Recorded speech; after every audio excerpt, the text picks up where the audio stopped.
Hey guys, tonight we're going back to a time when being invited to a royal banquet wasn't a compliment, it was a test of nerves and digestion.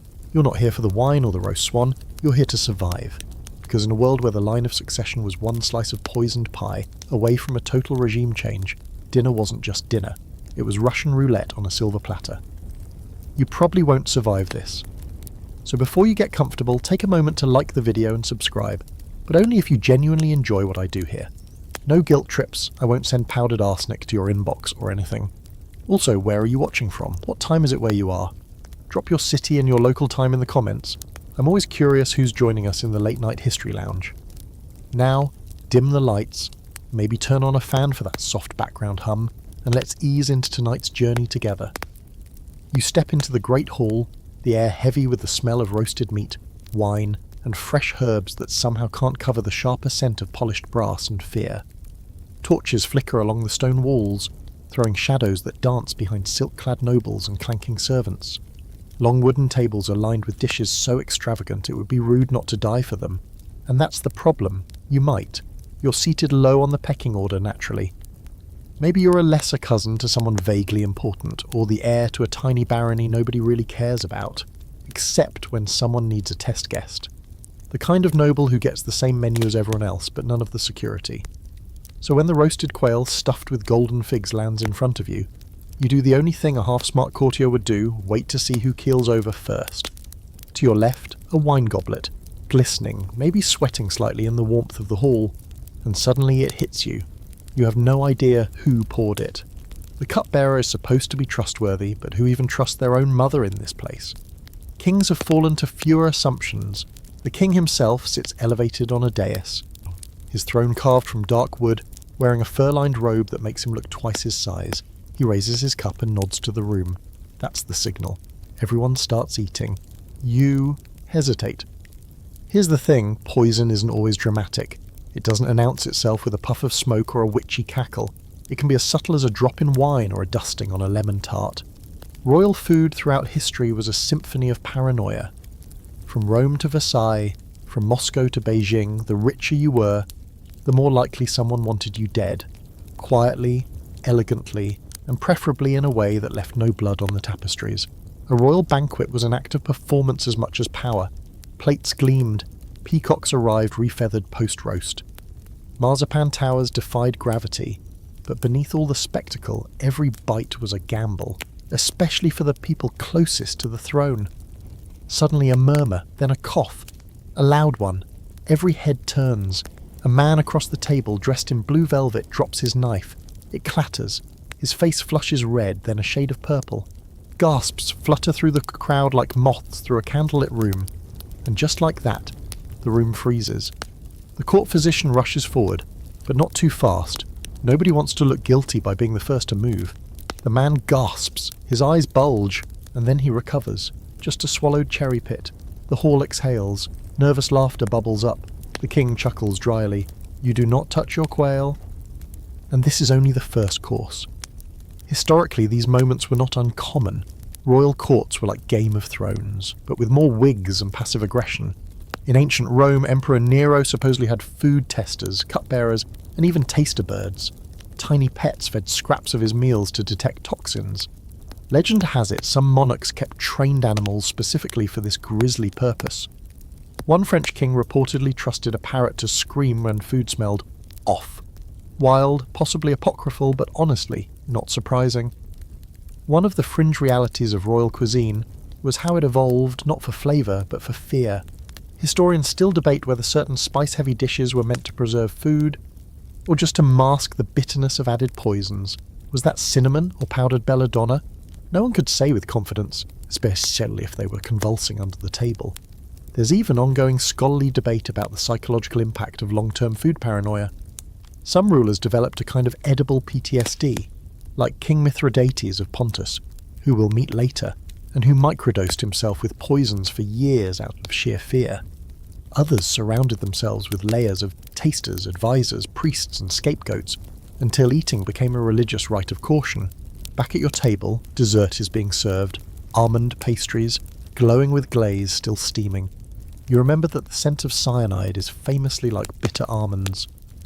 You also remember that one of the king's cousins died last year mysteriously after a similar meal. The pastries are placed gently before you. No one else hesitates this time. You can't be the only one paranoid, but you also can't be the only one still breathing, just in case. You glance across the table at Lady Rosalind. She's smiling, but her eyes are doing that thing where they stay too still. Her hand lingers near her plate, not eating. She's watching the king. That's when it clicks. This isn't just dinner. It's an audition for survival. And the longer you sit still, the more noticeable you become. So you make a decision, not to eat, not yet, but to pretend you did. You smear a bit of pastry across your plate. Sip from the opposite side of your goblet. You're now playing the same game everyone else is, and that's the scariest part. This isn't weird, this is normal. And as the king laughs, drinks, and throws a bone to one of his hunting dogs lying lazily at the foot of the dais, you wonder, who's already dead and doesn't know it yet?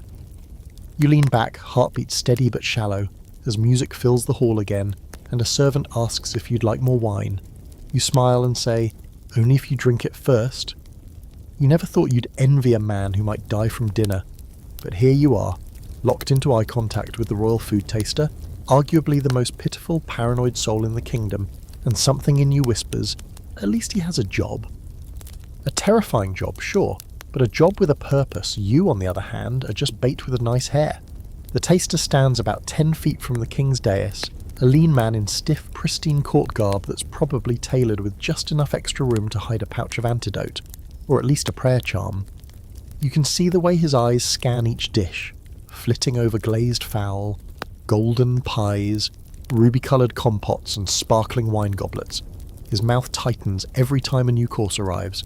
He doesn't sit, he doesn't smile, and most of all, he doesn't stop tasting. One bite per dish, every single item, even the garnish, especially the garnish.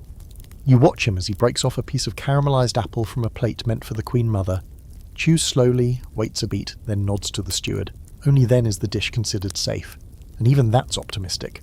The job sounds noble in theory, loyal in practice, and absolutely insane in reality. Historically, royal food tasters were often slaves, servants, or low-ranking nobles hoping for upward mobility. In theory, tasting protected the monarch. In practice, it offered just enough delay for the monarch to watch you die before they took a bite themselves. So if the taster dropped to the floor, foaming at the mouth, well, dinner was cancelled. But not all poisons work quickly. That's the real kicker. Some are designed to act hours or days later. A slow death makes a quieter investigation. That means this poor soul might still be doomed, even if he clears every course with a courteous nod, and he knows it. You can see it in his posture, tight shoulders, clenched jaw, a man who lives every day like it might be his funeral, but hasn't quite gotten the day off. He reaches for the next item, glossy tart topped with candied violets, and that's when you notice something subtle. He's swapping forks, not just for cleanliness, but maybe because he's tracking potential contaminations. Smart. Maybe he's lasted this long because he treats each bite like a duel. Poison could be on the blade, not in the food, or in the glaze, or the flower petals, imported from who knows where, handled by who knows whom. Your own fork suddenly feels like a weapon, either yours or someone else's. Curious detail from the records of Louis XIV's court. His official food taster was a man named Francois Vatel, who was so stressed by the logistics of royal banquets and the risk of poisoning that he literally died from the pressure, though in his case it was suicide over a botched fish delivery. That's how intense the role was. You're not just tasting food, you're absorbing the kingdom's anxiety through your stomach lining. But it wasn't always a job for the expendable. Some rulers entrusted the role to family, or lovers, or top-ranking advisors. Emperor Akbar of the Mughal Empire was known to eat only after several layers of checks, including tasting, religious purification, and astrological timing. Imagine being so worried about being poisoned you only eat when the stars give you a green light. The taster on the dais shifts as another platter arrives. This one's steaming, a fragrant stew that makes your stomach betray you with a low growl. It's been hours since your last meal, and the smell of saffron and meat is enough to make you question your whole self-preservation strategy. Still, you're not moving yet. A nearby noble leans over and says softly, "You know, they tried to off the Duke of Moreland this way, sprinkled nightshade into the lamb, took hours. You know, if Carl even made it to dessert." You nod politely like this is small talk, sports, weather, casual assassination. Quirkier still, you think of ancient Egyptian pharaohs, who allegedly made their personal tasters live in the palace under strict surveillance, some say even sleeping in the same chamber, so no outside influence could reach them. One scholar even argues that the food tasters were considered a sacred role, blessed and cursed in equal measure, trusted enough to die for you, disposable enough that their death would be convenient. There's some scholarly debate about how effective this system actually was. Some historians believe the whole concept of food tasters might have been more theatrical than practical, a performance of caution rather than actual protection. The toxins of the time weren't always immediate, and many rulers still ended up dead despite layers of tasters, apothecaries and priests waving smoke over their soup. Which begs the question, were food tasters ever truly effective? Or were they just another pawn in a long paranoid game of please don't kill me today? Back in the hall, dessert has come and gone. The taster is still standing, still breathing, though paler than when the evening began. You wonder if he ever actually eats for pleasure, or if his taste buds are so burned out by anxiety and antidotes that everything tastes like chalk. The king rises, signalling the end of the meal. The room stands in unison, bows, and begins to disperse like spilled pearls across the marble floor. You follow the crowd, but not too closely. Everyone's watching everyone in these moments. Who lingers, who sweats, who suddenly feels unwell. As you exit the hall, you glance back. The food taster is sitting now, alone at the table, head in his hands.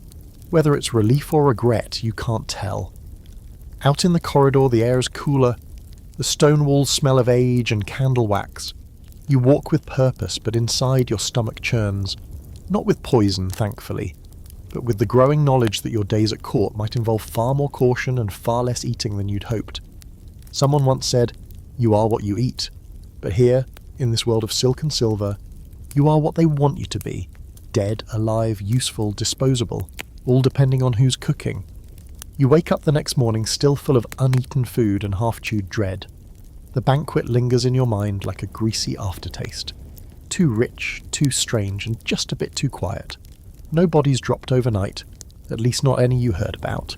But silence can be political too. Just because nobody talks about the poison doesn't mean it wasn't there.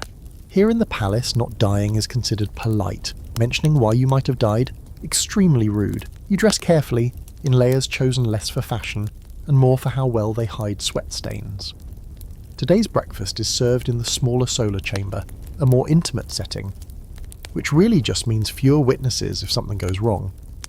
You're seated again with a handful of nobles, all smiling too much and eating too little.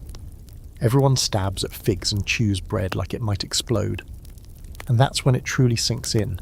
This isn't just about royal food, it's about how food has always been used as a weapon. Across history, across empires, poison has been the invisible dagger. The quietest coup, the bloodless rebellion. You don't need an army when you can just sprinkle the right powder on someone's trout. Back in ancient times, poisoning was already high art. The Assyrians were reportedly the first to refine this into something almost scientific, brewing toxins from plants, minerals and animal venoms. They passed their knowledge on to the Greeks, who passed it on to the Romans, who really ran with it. In Roman politics, poison was practically a party favour.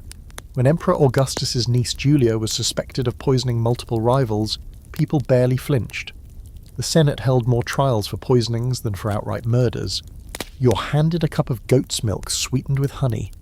You take a slow sip, pretending not to think about how easy it would be to slip something bitter into it. One drop of hemlock and you'd be twitching on the floor by lunch. Charming. There's a growing trend in court lately, whispered among servants and junior stewards, subtle poisoning. Not the dramatic stuff, no exploding symptoms or bleeding eyes, but low, slow, deliberate doses. Just enough to make someone ill. Just enough to nudge a political position open. Call it culinary nudging. You remember one story someone told you, maybe half a lie, maybe completely true, about an Eastern prince who used poison to promote his allies. Every time a rival started climbing the ranks, they'd get chronic tummy troubles, not fatal, just humiliating. Imagine trying to run a military campaign from the bathroom. Quirkiest of all, poison wasn't always seen as cowardly. In some cultures, it was considered an art. The Renaissance Italian courts, like those of Florence and Milan, treated poison like perfume, blended, beautiful and effective. It became an aristocratic flex. You didn't stab someone, darling. You introduced a powder, a tincture with notes. That's how political poisoning became a tool elegant, nearly invisible, and deeply deniable. No blood, no bodies in the streets, no rebellion banners. Just one less voice in the council room. One seat at the table, vacant and ready. There's still a scholarly debate today about how common poison really was in royal courts. Some argue it was overblown, that many mysterious deaths were just bad hygiene or even indigestion. After all, medieval cooking involved some truly cursed ingredient pairings. Others insist that chronic poisoning shaped entire reigns, destabilised governments and rewrote dynasties. Hard to know who's right when records are fuzzy. And half the scribes were probably paid to keep their mouths shut, or had their mouths permanently shut with a little powdered lead. Still, history is full of suspicious deaths with food as the only common denominator.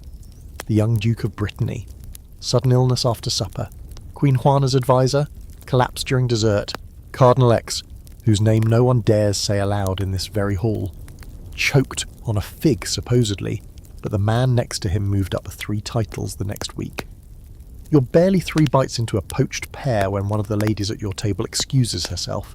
Hand to her stomach, face pale. Everyone pretends not to notice, which only confirms that everyone noticed. The steward offers to send a physician. She declines. You quietly nudge your plate away. It's not just the fear of death. It's the game of deduction. Who has the motive? Who had access? Who gains if someone gets sick today? You remember your uncle's warning before he sent you to court. Watch the food, he had said, but watch the servers more. He wasn't talking about the kitchen staff, though. He meant the other nobles, the ones who pass you the gravy boat too eagerly, the ones who compliment your looks right before offering you a sweet. The rest of breakfast passes in awkward silence, save for a lute player in the corner, pretending this is a normal Tuesday. You push your cup aside and stand just as the king's personal physician enters the chamber. He walks straight to the head of the table and whispers in the ear of a marquis, whose face tightens like a knotted rope. A rumour will start before lunch. Someone's daughter didn't wake up this morning. The cause will be unknown illness. You already know what everyone else suspects. Back in your chambers, you pace, you think, you try not to count the hours since your last safe meal. You start thinking like a poisoner just to stay ahead. How would you do it? In the wine? Too obvious. In the salt dish? Clever, but risky. What about the ink used to write the menu? A dangerous thought crosses your mind. What if someone thinks you're the poisoner? That's the real twist. In courts like this, looking too paranoid makes you look guilty. And being innocent? Not much of a defence if someone powerful needs a scapegoat, so you do what everyone else does. You eat sparingly, you ask for only sealed bottles, you keep to yourself, and you learn to smile while tasting nothing. Because here, power doesn't come from the sword, it comes from the spoon. And survival? That's just dessert. You're not sure why you accepted the invitation, honestly. It came on thick parchment sealed with wax and danger. The script was elegant, but the words underneath practically whispered, "Come eat with murderers." It was addressed to you by name and bore the crest of the Vatican. That was the first red flag. The second was the location, Rome, late 15th century. That meant one thing, and one thing only, called the Borgias. Tonight, you're seated in the dining hall of one of the most powerful and notoriously inventive families in Italian history. The candlelight flickers off polished marble. Every wall drips with gold, velvet, and menace. You'd think, based on the laughing and toasting, that this was a celebration. But deep down, everyone knows this isn't a dinner, it's a statement, and survival is not guaranteed. Across the table, Cardinal Cesare Borgia lifts a glass of wine. His smile is slow, confident, a little too controlled. Beside him, his sister Lucrezia tilts her head just slightly and watches you. Not with interest, but curiosity, like someone sizing up an animal they might want to keep or kill. The food is stunning. Pears soaked in spiced red wine, goose stuffed with pine nuts and herbs, an eel pie with a crust so delicate you can see steam ghosting through the tiny holes, and you don't dare touch any of it until the others do. One by one, each guest lifts their forks, eyes shifting subtly around the table. The Borgias are the last to eat. Of course they are. Cesare takes a bite of something pale and flaky, then leans back like a king in his own private kingdom. He raises an eyebrow at you. "Please," he says, "enjoy." "Yeah, That sounds safe. You've heard the rumours, just like everyone else. The Borgia family, helmed by Pope Alexander VI, has been accused of everything from bribery to incest to political assassination, and always with a healthy dose of arsenic on the side. There's even a nickname for their supposed favourite poison, la cantarella. A slow-acting, almost tasteless powder, allegedly prepared in secret and stored in bottles marked with decorative labels. One version of the story says it was mixed into wine and presented in ornate cups that were refilled again and again, until someone conveniently died. Fringe historians have speculated that la cantarella wasn't even a specific substance, but a blend, maybe arsenic with some vinegar or spoiled wine to mask the taste. Others say it was just a myth designed to exaggerate the family's danger. After all, fear is a great substitute for truth when you're trying to rule Rome, but when you're sitting at their table, watching Cesare delicately pluck a grape from his plate with gloved fingers, you start to believe the myth might be real. Too many people have fallen ill after dining with the amended Borgias. Political opponents, former allies, a few cardinals who got a little too independent. Poison is, after all, a papal problem solver. It keeps the robes clean. Beside you, a count from Florence reaches for a fig, hesitates, then picks something else. Lucrezia notices. She smiles just faintly and takes a bite of the same fig. The count visibly exhales, and you think, this family doesn't even need poison anymore. They just need people to believe in it. You manage a few nibbles of roasted chestnuts, but your mouth feels dry no matter how much you sip from your goblet. The wine tastes fine, but your nerves say otherwise. You try to remember what the symptoms of arsenic are. Metallic taste, stomach pain, vomiting. Great. You'll have a full-body panic attack by dessert. Then, halfway through the meal, one of the lesser nobles excuses himself. He stands, bows to Cesare, and stumbles from the room. Nobody reacts. Nobody even blinks. It's as if he ceased to exist the moment he turned his back. A servant quietly clears his plate, which is still mostly full.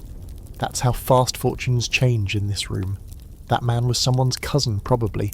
A few months ago, he might have been a valuable ally. Tonight, he's not even worth gossip. And the scariest part, you're not sure if he was poisoned or just scared himself sick. There's ongoing scholarly debate about the true body count connected to the Borgias. Some say the family's enemies simply used poison rumours to discredit them, painting the whole dynasty as serpents in fine clothing. Others believe the family leaned into it, encouraged the whispers, and weaponized their own reputation. Why murder openly when fear can kill for you? But a few records are harder to ignore. The sudden death of Adriana de Mila, for example, just weeks after a heated dispute with the Pope. The vanishing of Alfonso of Aragon, Lucrezia's husband, after a dinner party he almost skipped. And the suspicious symptoms that plagued several of Cesare's political rivals just days after private negotiations. Coincidences? Maybe. But history has a funny way of stacking its coincidences in poison-stained piles. Back in the hall, dessert arrives. Small almond cakes dusted with sugar, you freeze. Almonds, classic poison disguise. The bitter kind can be deadly. And yet Lucrezia reaches out and selects one without pause. She takes a bite, chews, swallows, then turns her gaze on you. You take a cake, you hold it, you smile. She smiles back, and in that one look, everything is clear. The cake probably isn't poisoned, probably. But the possibility is the real dessert. That's what this dinner is.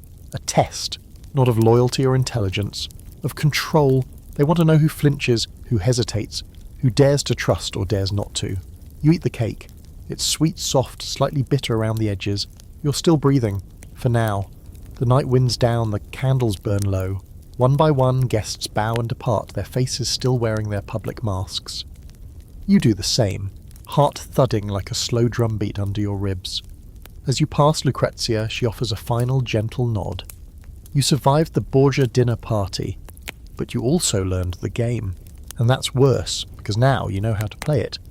You're not even fully awake yet when the cupbearer enters your chamber. He knocks twice, polite, not urgent, and steps in without waiting. That's how you know he's important. Not powerful exactly, but necessary. Like a candle in a room full of shadows, he's the last thing between you and the slow, painful death that smells faintly of almonds. His name is Thomas. Or maybe Thomas. You're never quite sure. No one says his name too loudly, just in case he hears his own death sentence coming. He carries a silver decanter and a pair of goblets in each hand. His arms never tremble. That's the first rule of the cupbearer. Don't shake. It makes people nervous. He doesn't say good morning.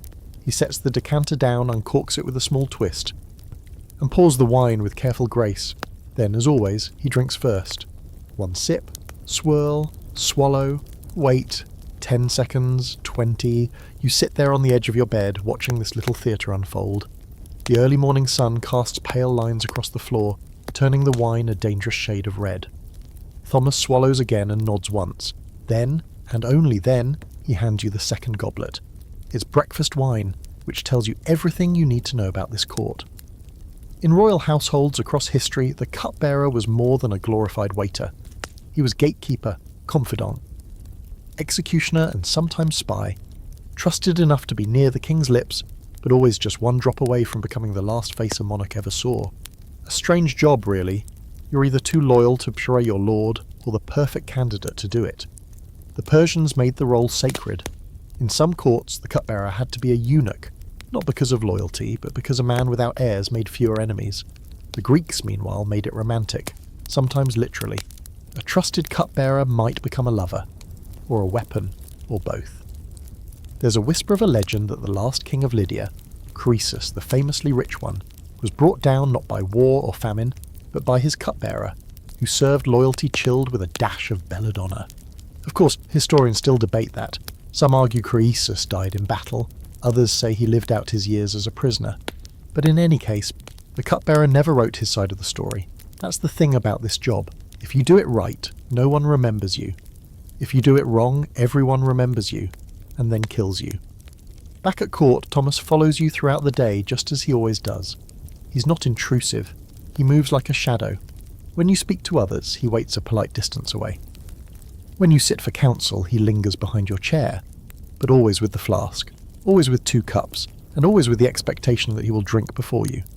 Which seems noble, until you consider the strategy. Let's say someone wants to poison you. All they need to do is wait for Thomas to drop his guard, 1 day of routine, 1 moment of trust, and switch the bottles. Or worse, pay him off. It's happened before. In the court of Byzantine Emperor Basil the cupbearer was implicated in a plot involving poisoned wine and a forged letter. It didn't work. But the man vanished from the record 2 days later.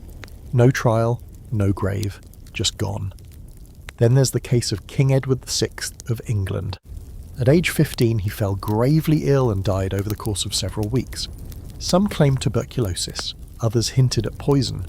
One physician, it said, suspected the cupbearer and was promptly dismissed from service. The cupbearer remained. Make of that what you will. Some fringe historians argue that many supposed food tasters and cupbearers were actually just scapegoats waiting to be activated. If a royal death caused political chaos, the court could simply point to the man holding the bottle. No trial, just a rope and a warning. Your own cupbearer remains silent and still. He offers you wine again during your midday audience with the Duchess of Velmont, whose perfume smells suspiciously like crushed lilac and ambition. Thomas drinks first, of course, then you. It tastes like cinnamon and stone fruit. Lovely. But you still glance at the rim of the goblet for powder. You once heard a particularly grim tale of a 17th century German baron who developed a habit of licking only one side of his drinking cup to avoid poisoned residue. They say he made it to old age and then choked on a chicken bone, which you have to admit is kind of poetic. After the audience, you step into the gallery for air. Thomas follows. He doesn't speak unless spoken to, but today something in you breaks through the discomfort. Do you ever get tired of this? You ask. He doesn't pretend to misunderstand. Yes, he says, but it beats the alternative. You nod. That's fair. There's a quiet power in his role and a lonely one. Every day he flirts with death so someone else doesn't have to. But no one thanks the cupbearer. If he does his job perfectly, he's invisible. If he slips once, he's the villain. There's still some debate among scholars as to how many cupbearers were actually murdered for crimes they didn't commit. Just fool guys for nobility who needed a fast answer to an inconvenient death. There are letters, half-legible journals, accusations scratched in the margins of ledgers. Enough to suggest that the cupbearer was as much a symbol of expendability as trust. By the time supper rolls around, your stomach is tight. It isn't hunger. It's the daily ritual of wondering if this meal will be your last. The lamb is seasoned with rosemary and black pepper. The bread freshly torn, the fruit candied and glistening. Thomas tastes each item, swallows, waits, you eat, you live. That's the whole job, isn't it? One sip, one breath, one day at a time. It's late evening now and the palace is unusually quiet. That eerie, uneasy quiet that falls after something important happens, but before anyone dares to talk about it. You hear it in the halls, feel it in the stone under your boots. The guards speak in shorter sentences. Servants glance over their shoulders more often. You don't have to ask. Someone died today. No one's saying who, and no one's saying how. But when people suddenly start avoiding the kitchens like they're haunted, it's a pretty solid clue. Still, the nobles continue their routines, sipping wine, attending rehearsals, posing for portraits. Court life is nothing if not devoted to denial. You're summoned to the royal wing just after sunset. Not uncommon, but tonight it feels different. There's a tension to the request. When you arrive, the hall is half lit, with only 2 guards standing outside the royal apartments. One nods and opens the door. Inside, the air smells of burnt herbs and stewed meat. You catch the faint, distinct sweetness of mushrooms. And just like that, your brain lights up with a phrase you never wanted to associate with royalty: death caps. A physician is kneeling beside a long, low couch. On it lies a man, older, paunchy, with a slack mouth and pale skin beaded with sweat. His eyes are fluttering. His breathing is shallow and wet. You recognise him, of course. Everyone does. It's the Chancellor. Or rather, it was. He moans. The physician mutters something in Latin. Someone hands over a cloth soaked in vinegar. None of it will help. You don't need a diagnosis. You already know. You've heard the stories, same as everyone. This looks almost exactly like the death of Emperor Claudius. The original Claudius, that is. Roman emperor, unlikely ruler, and according to many ancient sources, victim of a good old-fashioned family murder via dinner plate. The story goes like this. Claudius was never meant to be emperor. He was the awkward uncle, the scholarly oddball in a family full of power-hungry maniacs. And yet, after a tangle of assassinations, he landed the top job. By the time he ruled, Claudius had developed a love for mushrooms, not uncommon in Rome. Fungi were a delicacy, seen as luxurious, earthy, even sensual. His favourite was called boletus, likely a kind of cipe or porcini. But here's where it gets messy. Some accounts claim his wife, Agrippina the Younger, had grown tired of waiting for her son Nero to ascend the throne. So she supposedly instructed the royal cook to serve Claudius a plate of mushrooms, mixed with a healthy dose of poison. Historians still argue over the details. Was it actual mushroom toxin, or something added later? Did Agrippina act alone, or was Nero involved? Was it even murder at all, or just foodborne illness? There's a camp of scholars that believes Claudius died of natural causes, and the poison narrative was invented later to spice things up. But still, one thing's agreed upon: he died after dinner. And a lot of people benefited. Watching the Chancellor convulse now, you think of all those stories and how little has changed. You glance at the platter near the couch, half-eaten stew, a few spears of asparagus, and, right there, a lone mushroom cap, glossy and slightly shriveled. No one touches it. A servant stands in the corner, trembling. Did he eat alone, you ask? Or a steward nods. Tasters tried the first course, but he dismissed them before dessert. Rookie mistake. You feel a cold slither of unease up your spine. One fringe theory about Claudius claims the original mushrooms didn't kill him right away. Supposedly he got sick but lingered for hours, maybe even days. In that time, Agrippina panicked. According to this theory, she enlisted a court physician to finish the job with a poisoned feather, used to tickle Claudius's throat and induce vomiting, with an extra dose of something slipped in. Not confirmed, but colourful.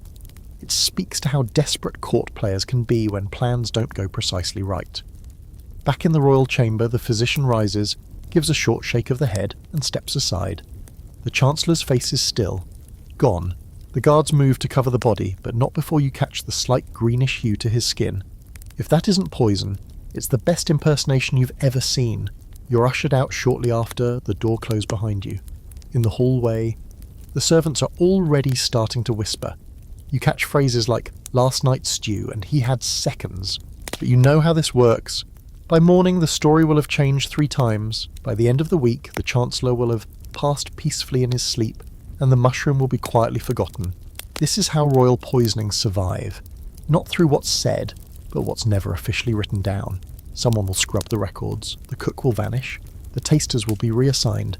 Life will move on, except for the ones who remember. That evening you skip dinner.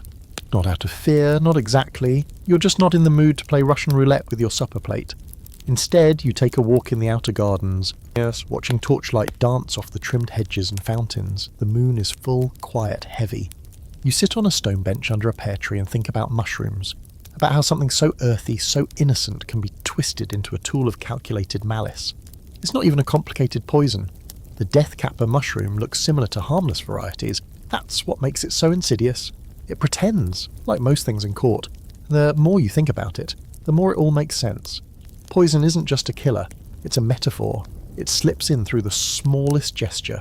A gift of food, a shared cup, a harmless sort of garnish, and then it changes everything. That's what happened to Claudius. Maybe that's what just happened to the Chancellor. And you? You're still here, still eating, still pretending none of it affects you. But something started growing inside you too, not fear exactly, but awareness. You're beginning to see the game for what it really is. And that's more dangerous than any mushroom. You're staring into a mirror now, in a guest chamber far too lavish for someone of your middling rank. The kind of mirror that makes you question not just your outfit, but your life choices. And tonight, there are many to question.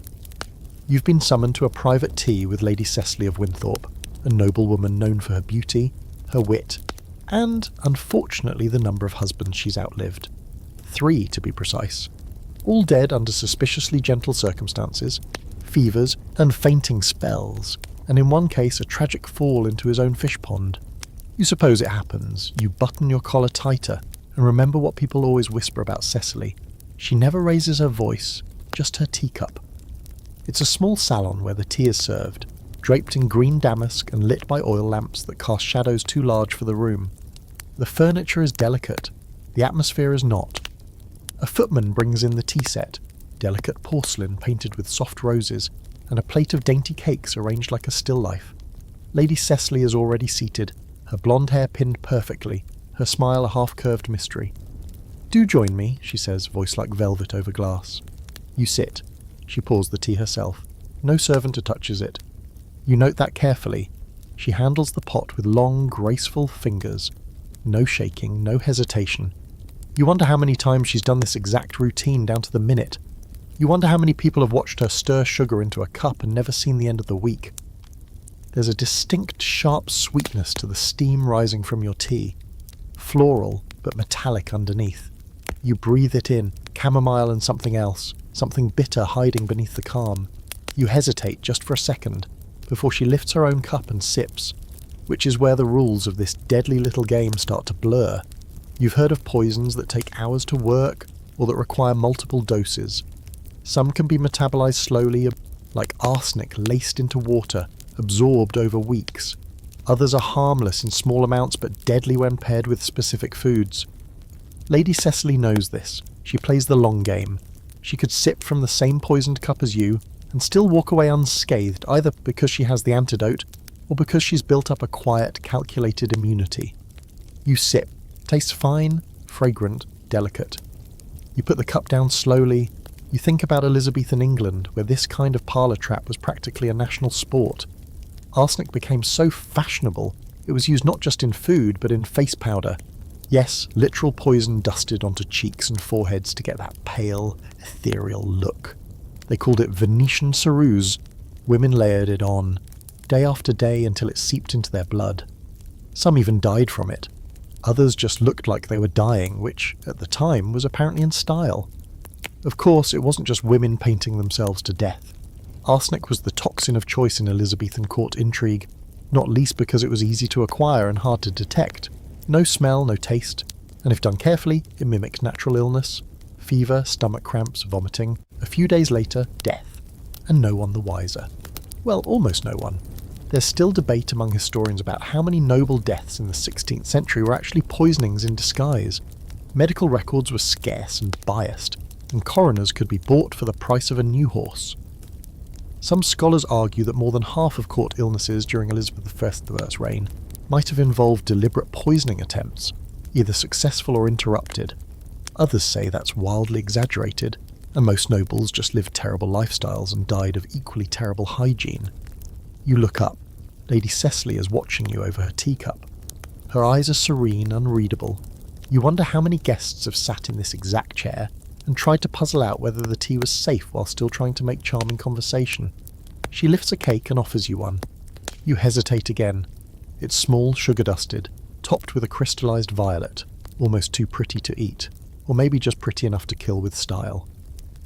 The phrase arsenic chic flashes through your mind again. A little taste of beauty, a little dash of death. Fringe fact. Some fashionistas of the period used small amounts of arsenic in their daily beauty tonics. Yes, tonics, drunk willingly. Arsenic was believed to brighten the complexion, clear the skin and freshen the eyes, and it worked, sort of, until your liver failed. You take the cake, you don't eat it. Cecily notices. Of course she does. My, how cautious we are, she says, placing her own cake back down untouched. That's wise. The court is, how shall we say, unpredictable. You smile politely, keeping your hands in plain view. This isn't tea, this is a standoff with lace and lemon slices. There's something deeply unsettling about the casualness of it all. Death, dressed up in pretty manners and delicate china. You sip again, still no symptoms, no tightening throat, no dizzy spell. But the longer you stay, the more you realise this isn't about whether she poisoned the tea. It's about watching you wonder. It's about her knowing you can't trust a single thing on the table. And that's power. When the tea is over, she thanks you graciously, the way someone thanks a guest who didn't fall for the bait. She doesn't escort you out. She just nods, once, and resumes her tea alone. As you leave, the footman holds the door. His face is impassive, but his eyes flick briefly to the tray. Maybe he's wondering the same thing you are, how many teacups they've washed for people who never finish their sentences. You return to your room, heart still steady, stomach knotted. You didn't die today. But you did learn something. Sometimes the deadliest weapon isn't in the food, it's the person smiling behind the teapot. You're halfway through a venison pie when the dog growls. Low and guttural, the kind of sound that curls up the back of your spine like cold fingers. You freeze, fork halfway to your mouth, and glance down at the hound curled beneath the table. Massive, black-furred, eyes gleaming in the firelight. Not your dog, not even the court's dog, his dog, Yvonne's. The room shifts. You lift your gaze and meet the eyes of the Tsar. Ivan Wall, or better known to the world as Ivan the Terror, sits at the head of the great dining table, flanked by trembling servants and men too afraid to chew too loudly. You can hear the faint scrape of a spoon against a bowl across the room, followed by a hurried cough. Someone apologises. Ivan does not acknowledge them. You try to play it cool, swallow the pie slowly, smile faintly, nod at the noble across from you like you're just two regular people enjoying some roasted meat and not participants in the most paranoid dinner party of the 16th century. Ivan is calm at first glance. Hair neatly oiled, beard trimmed, robes thick and fur-lined, but his eyes... oh, his eyes. They're the eyes of a man who's seen betrayal behind every doorframe and treachery in every stew. You can tell this isn't a meal, it's a test, a demonstration, a lesson. He lifts a goblet to his lips. It's gold, encrusted with rubies. He drinks deeply, never looking away from the table. The dog underfoot doesn't take its eyes off you. It growls again, quieter this time. A warning. Legend says Ivan kept animals like some men keep bodyguards. Loyal, quiet, and trained to sense fear. Some even say his dogs were fed scraps of meat laced with minute amounts of poison. Not enough to kill, just enough to attune their noses to the scent. Were they really poison sniffers? Maybe, maybe not, but tonight the theory doesn't feel so far-fetched. You've read the rumours. Ivan rarely trusted his own cooks. He rotated his kitchen staff constantly. Tasted his own food, but only after watching the tasters for a full hour. There were decoy meals, duplicate cups, a shadow kitchen that prepared 2 versions of every dish. Some accounts say he only ate food prepared by monks from specific monasteries, holy men with holy hands. Still, people around him kept dying. A fringe theory once proposed that Ivan actually poisoned himself by accident, possibly from the chemicals used in his alchemical experiments, or from poorly stored medicines. That maybe the paranoia wasn't just psychological, that it had a physical root. But even if that's true, it doesn't matter. Ivan believed in poison. And that belief shaped his court like a knife. He gestures to a servant. The boy, maybe 12, approaches with a fresh tray of salted fish. His hands are shaking. He sets the tray down before Ivan and bows so low his forehead nearly touches the table.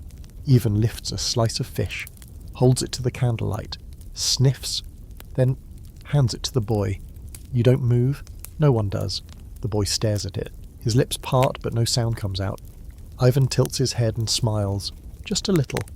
It's not a kind smile. The boy eats the fish. He's sent away. You don't see him again. There's still debate among historians whether Ivan used poison systematically, or if his reputation for it has been exaggerated over time. Some records suggest he favoured blunt force, bludgeonings, strangulations, drowning, but others speak of dinners that ended in vomiting, in convulsions, in eerie silences followed by mysterious funerals. One of the most cited events is the death of Prince Vladimir of Staritsa, Ivan's cousin. After being forced to drink a toast in Ivan's presence, he died soon after. Official cause? Suicide. Likely story. You watch Ivan tear into a roasted bird with his hands, grease on his fingers, face impassive. Around him, no one else dares speak. He doesn't need to issue threats. He doesn't need to accuse. He just needs to eat. Slowly, deliberately. And let the paranoia do the rest. Another platter arrives. Stewed apples in syrup. You don't touch yours. Neither does Ivan. He watches you for a moment. The room tightens, then he laughs. Just once. A short, sharp bark of sound. Everyone around the table jolts. The tension doesn't break, it snaps into a different shape. The laughter of a man who knows he's the most dangerous thing in the room and enjoys watching people try to guess what he'll do next. He says something to his advisors. They nod furiously. One of them reaches for a cake and immediately begins chewing like his life depends on it, which tonight it might.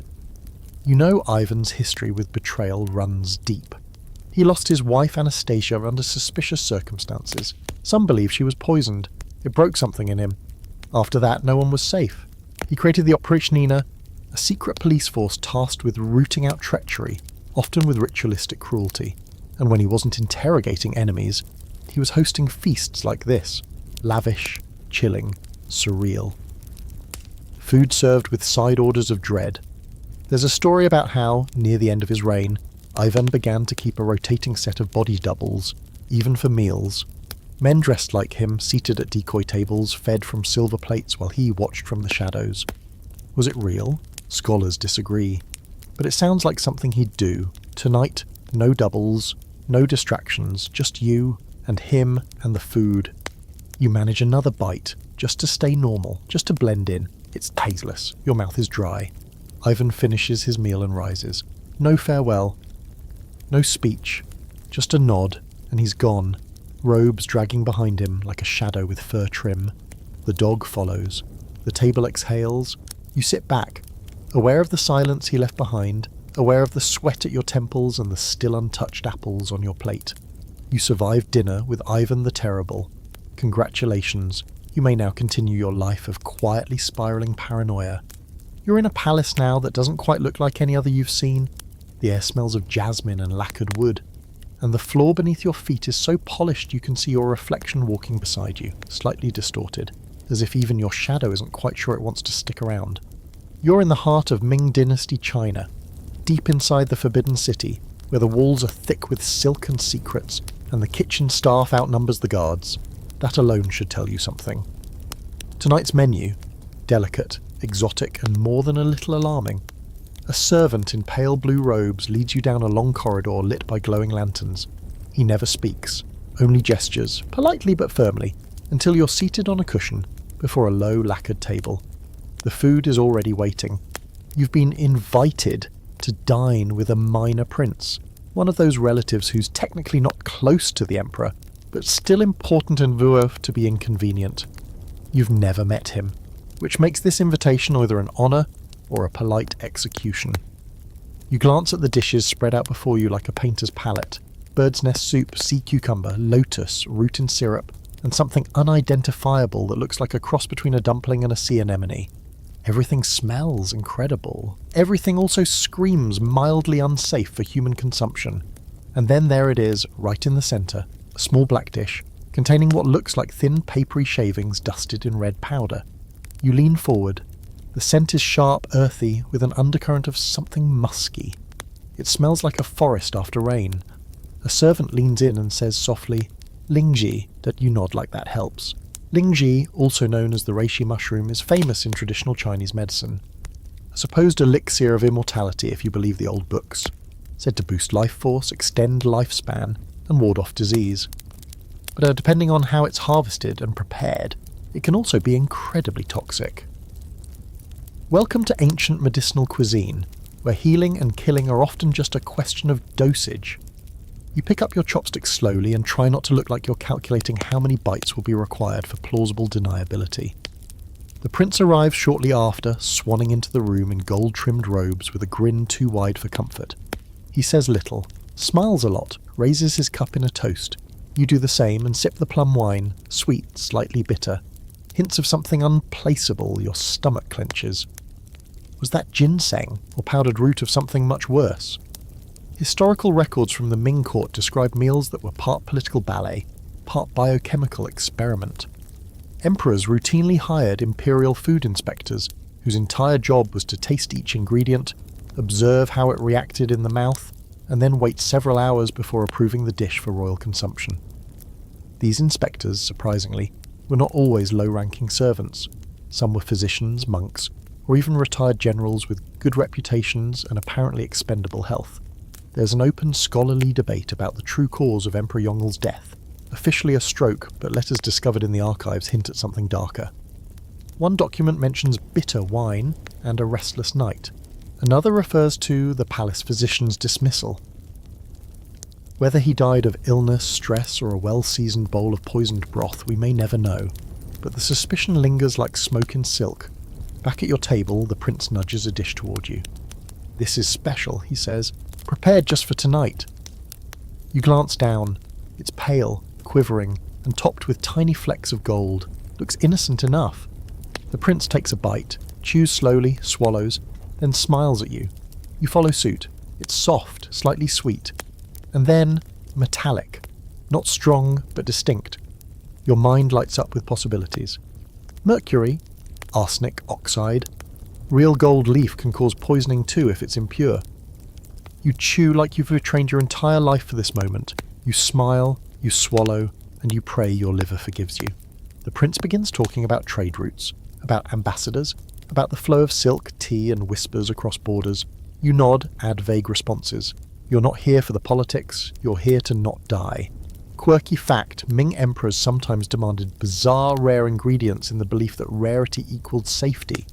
Powdered antler, boiled pangolin, ground turtle shell mixed with saffron. One emperor reportedly insisted on being served only water collected from the morning dew off lotus petals. Imagine being the servant assigned to that task. The idea was that common food could be too easily tampered with, but something weird and obscure, safer, or at least more poetic to die from. Another dish arrives, fish head, braised, with a peppery sauce and lotus seeds. You're beginning to feel full, or maybe just emotionally saturated. Every bite is delicious and terrifying. You wonder if that's the point. The prince seems content. He eats slowly, almost meditatively, as though he's communing with the food. You wonder what it's like to trust your kitchen staff. You wonder if he does. One wrong ingredient, one moment of inattention, and his dinner companion becomes a headline in the scrolls. That's the reality of food in royal China. You can have all the wealth, all the beauty, all the guards, but you're still only one cup of tea away from vanishing forever. It's not about violence, it's about patience. Quiet deaths, private grief, political gain wrapped in lacquered bowls. By the time dessert arrives, plum jelly with a drizzle of fermented bean paste, you feel fine. No dizziness, no sweating, no numbness in your lips, but you still hesitate before lifting the spoon. That's what this place does to you. It makes you second-guess even sweetness. As you eat the jelly, you wonder if this entire meal was a test.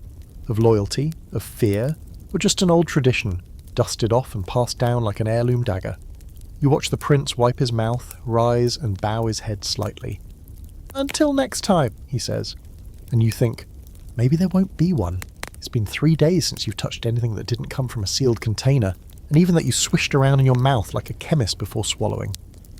The palace has grown colder, not in temperature, but in mood. Less conversation in the corridors, fewer visitors at the table. Something's in the air, and you're pretty sure it's not seasonal. That's why when you're told to prepare for a voyage, a short one they say, just a diplomatic visit, you don't protest. You just pack light, avoid the kitchen, and watch your own cup until it's time to leave. A breath of sea air sounds like the best medicine right now, even if the destination is, well, not exactly cheerful.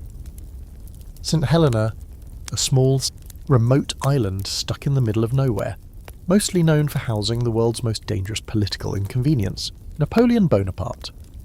That's right. Tonight, you're having dinner with the exiled emperor himself, surrounded by the Atlantic, cut off from the rest of the world in a lonely manner that creaks like it's tired of secrets. Because if anyone knows how royalty and poison intersect, it's the man who once crowned himself emperor, dined like a god, and now stares into cold soup wondering whether it's safer than the company. You arrive at Longwood House near dusk. The wind is relentless, tugging at the corners of the building like it's trying to peel the roof away. Inside, it smells of mildew and tobacco. Napoleon greets you without ceremony, already seated at the head of a modest table, wrapped in a coat he refuses to take off even indoors. His eyes are sunken but sharp, his voice low and crackling. "Sit," he says, "before it gets cold." You glance at the table. Bread, mutton, a thin broth with floating herbs that don't look especially confident. Not the worst meal you've had, but the energy here is wrong, heavy, still. Napoleon eats slowly, deliberately. He doesn't touch the wine. You know the story, or at least the conspiracy version of it. Napoleon didn't die of natural causes in exile. He was poisoned. Arsenic, most likely. Chronic low dose slipped into his wine, water, or possibly even his wallpaper. Yes, there's a theory involving the bright green pigment Shields green, popular in the early 1800s and later found to off-gas arsenic under damp conditions. And this island, humid enough to make your bones feel mossy. In 2001, a group of researchers analysed a lock of Napoleon's hair, preserved by admirers. The results showed elevated levels of arsenic. Not fatal in a single dose, but enough to suggest long-term exposure. Some say it was environmental. Others point the finger at a slow, deliberate campaign of assassination. After all, what better way to erase a threat than to let him rot in paradise with a plate of mutton and a spoonful of death? Napoleon glances up from his plate. "I used to dine with 100 men," he says. "Now, they send me peasants and poets and poisoners." You smile awkwardly. Is that a joke? A test? A confession? "I had a taster once," he continues. "Good man, never lied, never flinched." He taps the side of his temple. "You can always tell if they believe it's safe. That's the secret. Belief." He pushes the wine glass toward you. You drink. There's no hesitation in his voice, no theatrical flair, just a flat command. You glance at the glass. The wine is dark, heavy, smells faintly of almonds. Of course it does. You lift it slowly, swish it once, and take the tiniest sip known to humanity. Your throat tenses, your stomach braces. You swallow. Napoleon nods. "Good. If you drop down or red, I'll just say it was homesickness." You exhale. The wine hits the back of your tongue like burnt cherries, rich, bitter, and old. You imagine how many toasts he made with a glass like this, how many times he held a court over conquered nations with the same posture, the same gaze, and probably the same suspicion. There's still debate among historians about whether he was actually poisoned. Some suggest stomach cancer, his father died from it, and the symptoms line up. Others point to British agents, resentful courtiers, or even his own staff as potential culprits. One fringe theory even blames overuse of mercury, which he took medicinally for years. Too many possibilities. Too few answers. What's clear is this. By the end, Napoleon was paranoid, obsessed with his declining health. Complaining of stomach pains, fatigue, weight loss, classic signs of arsenic poisoning, sure, but also, exile. He stabs a piece of bread with his fork and leans forward. "I trusted too many," he mutters. "That was my mistake. Empires fall, but appetites, they just decay." You eat cautiously. The meat is overcooked. The vegetables limp. But so far no hallucinations, no metallic aftertaste, just the faint creeping realization that being powerful doesn't mean you're safe. It just means more people want you not to be. Napoleon talks as he eats, weaving stories of past campaigns and former glories. You notice he avoids direct praise of anyone still living. Perhaps he's afraid they'll betray him, all over again. The wind whistles through the shutters. Somewhere beyond the walls, a wave crashes hard against the cliffs. It sounds like something ending. The meal finishes with a bland tart and tea that smells of mint but tastes like paper. Napoleon declines both. He stands, walks to the window, and stares out at the sea. "Do you think," he asks quietly, "a man knows when he's being poisoned? Or does he just feel less himself? Until there's nothing left?" You don't answer. You can't. The truth is, most people never know. That's what makes poison so royal. It's subtle. It's patient. It watches you die politely. As you rise to leave, he turns back, eyes flicking to your wine glass. "Still standing," he says. "Good. Come again." You won't. You know that. And so does he. As the door closes behind you, the scent of almonds lingers in your nose, and the soft ache in your stomach makes you wonder, was it just bad wine, or was this the beginning of your own exile? It's a sunny afternoon, which honestly feels like an insult. Sunlight streams through tall windows and pools on marble floors like golden syrup, but no one seems comforted by it. You're in the court of Versailles now, which means everything is too shiny, too powdered, and somehow still deeply dangerous. You walk through the hall of mirrors, your reflection trailing alongside gilded furniture, crystal chandeliers, and nobles who look like they've been stitched together from lace and paranoia. This place isn't just a palace. It's a pressure cooker with curtains, a glittering performance where everyone smiles, curtsies, and quietly plots each other's downfall in rhyming couplets. You're here for an afternoon reception, which of course includes light refreshments. And by light, they mean a table the size of a small ship, groaning under the weight of pastries, cheeses, sugared fruits, and tiered confections that defy both gravity and good taste. Everything is adorned: candied violets, spun sugar, edible gold. You half expect the croissants to be wearing wigs. But here's the thing, no one says out loud. In Versailles, the most dangerous ingredient isn't poison, it's etiquette. You don't get to say no to food. You don't get to grimace, hesitate, or God forbid, spit something out. You eat what you're given, how you're supposed to, with the correct fork and the correct facial expression, which is always mild delight, bordering on blissfully vacant. You reach for a pastel-coloured macaron and catch a sideways glance from a duchess. Her expression is cool, unreadable, like a perfectly drawn mask that might shatter if she blinked too fast. You change course mid-reach and go for a slice of brie instead. That earns you a nod. Apparently you passed the first test. It's said that at the height of Louis XIV's court there were over 400 rules for table conduct. Where you sat, how you ate, how much you took, how long you chewed, all of it mattered. A wrong move wasn't just embarrassing, it was political. Because here, food wasn't nourishment, it was social combat. And you're wearing a target made of pastry crumbs. Louis himself isn't at this gathering. He rarely attends these minor events in person. But his influence is everywhere. His gilded initials are carved into the furniture. His taste rules the kitchens. His fear, quiet, controlled and deeply buried, still perfumes the air like his signature cologne. Because even the Sun King had his shadows. There's a story, possibly exaggerated but too delicious to ignore, that during a particularly tense banquet, a courtier dropped dead with a spoonful of mousse halfway to his mouth. The kitchen was raided. Dozens of staff were interrogated. The king didn't cancel the party. He simply ordered the mousse removed. That's Versailles. A man dies and the soufflé schedule carries on. You sip your wine carefully. It's chilled and sweet, with a floral note that tickles the back of your throat in a way that makes your mind race. Elderflower? Rose? Or something more toxic? Poison was always part of this world, whether anyone admitted it or not. The affair of the poisons, a scandal that erupted in the 1670s, revealed just how deeply poison had sunk into the roots of Versailles. Dozens of nobles were accused of using dark arts and illegal poisons to off rivals, lovers, and inconvenient relatives. One woman, La Voisin, ran a whole underground network, fortune-telling, black masses, and custom poison powders. It was a one-stop shop for the socially ambitious and morally bankrupt. And the numbers? Gruesome. Over 30 people were executed. Many more vanished or were quietly retired from court life. One fringe account even suggests that members of the royal family were involved, but protected by layers of plausible deniability and royal favour. Because of course they were.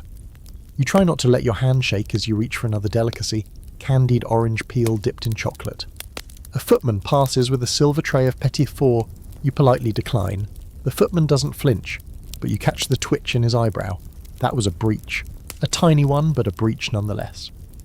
There's an open scholarly debate about just how much of the poisoning panic was real and how much was fueled by paranoia and political manoeuvring. Some argue that it was a classic witch hunt, women accused of dabbling in the occult, using herbs or simply having the wrong kind of friends. Others say the threat was real. That poison was the era's quiet rebellion. Why duel someone when you could just add a little devil's powder to their morning coffee? You sip water, or at least you think it's water. Slightly cloudy, no taste. But now your stomach's tightening, which could be poison, or could just be the stress of being surrounded by people who smile while fantasizing about your funeral. There's something about the way the nobles move here. Controlled, floaty, as though they're puppets tied to an invisible rhythm, one you're not quite hearing yet, and you begin to wonder, if someone wanted to poison you here, how would they do it? The answer is, they already did. Not with arsenic or belladonna, but with rules, rituals. The pressure to eat when you don't want to drink when you'd rather not, to maintain an image even if your lips go numb. In this court, the poison isn't in the pastry, it's in the expectation. Still, you finish your brie because you're not ready to commit social suicide. Not yet. You smile at the Duchess who watched you earlier. She smiles back, just enough to let you know you're still under review. The reception begins to thin out. Courtiers drift into side parlours. You slip out quietly and make your way down the gold-gilt hallway, where your own footsteps sound like whispers on polished floors. You survive the food, for now, but the etiquette, that's still digesting. You're not entirely sure how you ended up at this table, but here you are.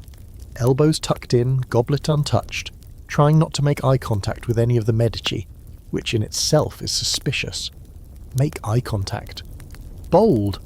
Dangerous. Don't make eye contact. Hiding something, also dangerous. There's no winning here, only levels of losing slowly. Tonight's meal is held in a Florentine villa nestled in the hills, surrounded by sculpted gardens and the lingering sound of string instruments you can't actually see. The table is long, too long, with more forks than you could ever justify needing.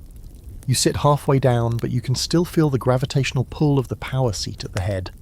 Cosimo de' Medici himself, patriarch, banker, politician, professional poison paranoia enthusiast.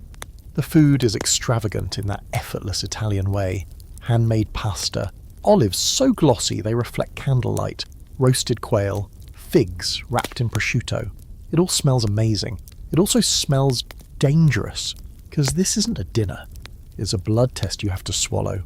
The Medici family are legends in their own right, patrons of art, kings of banking, puppet masters of popes.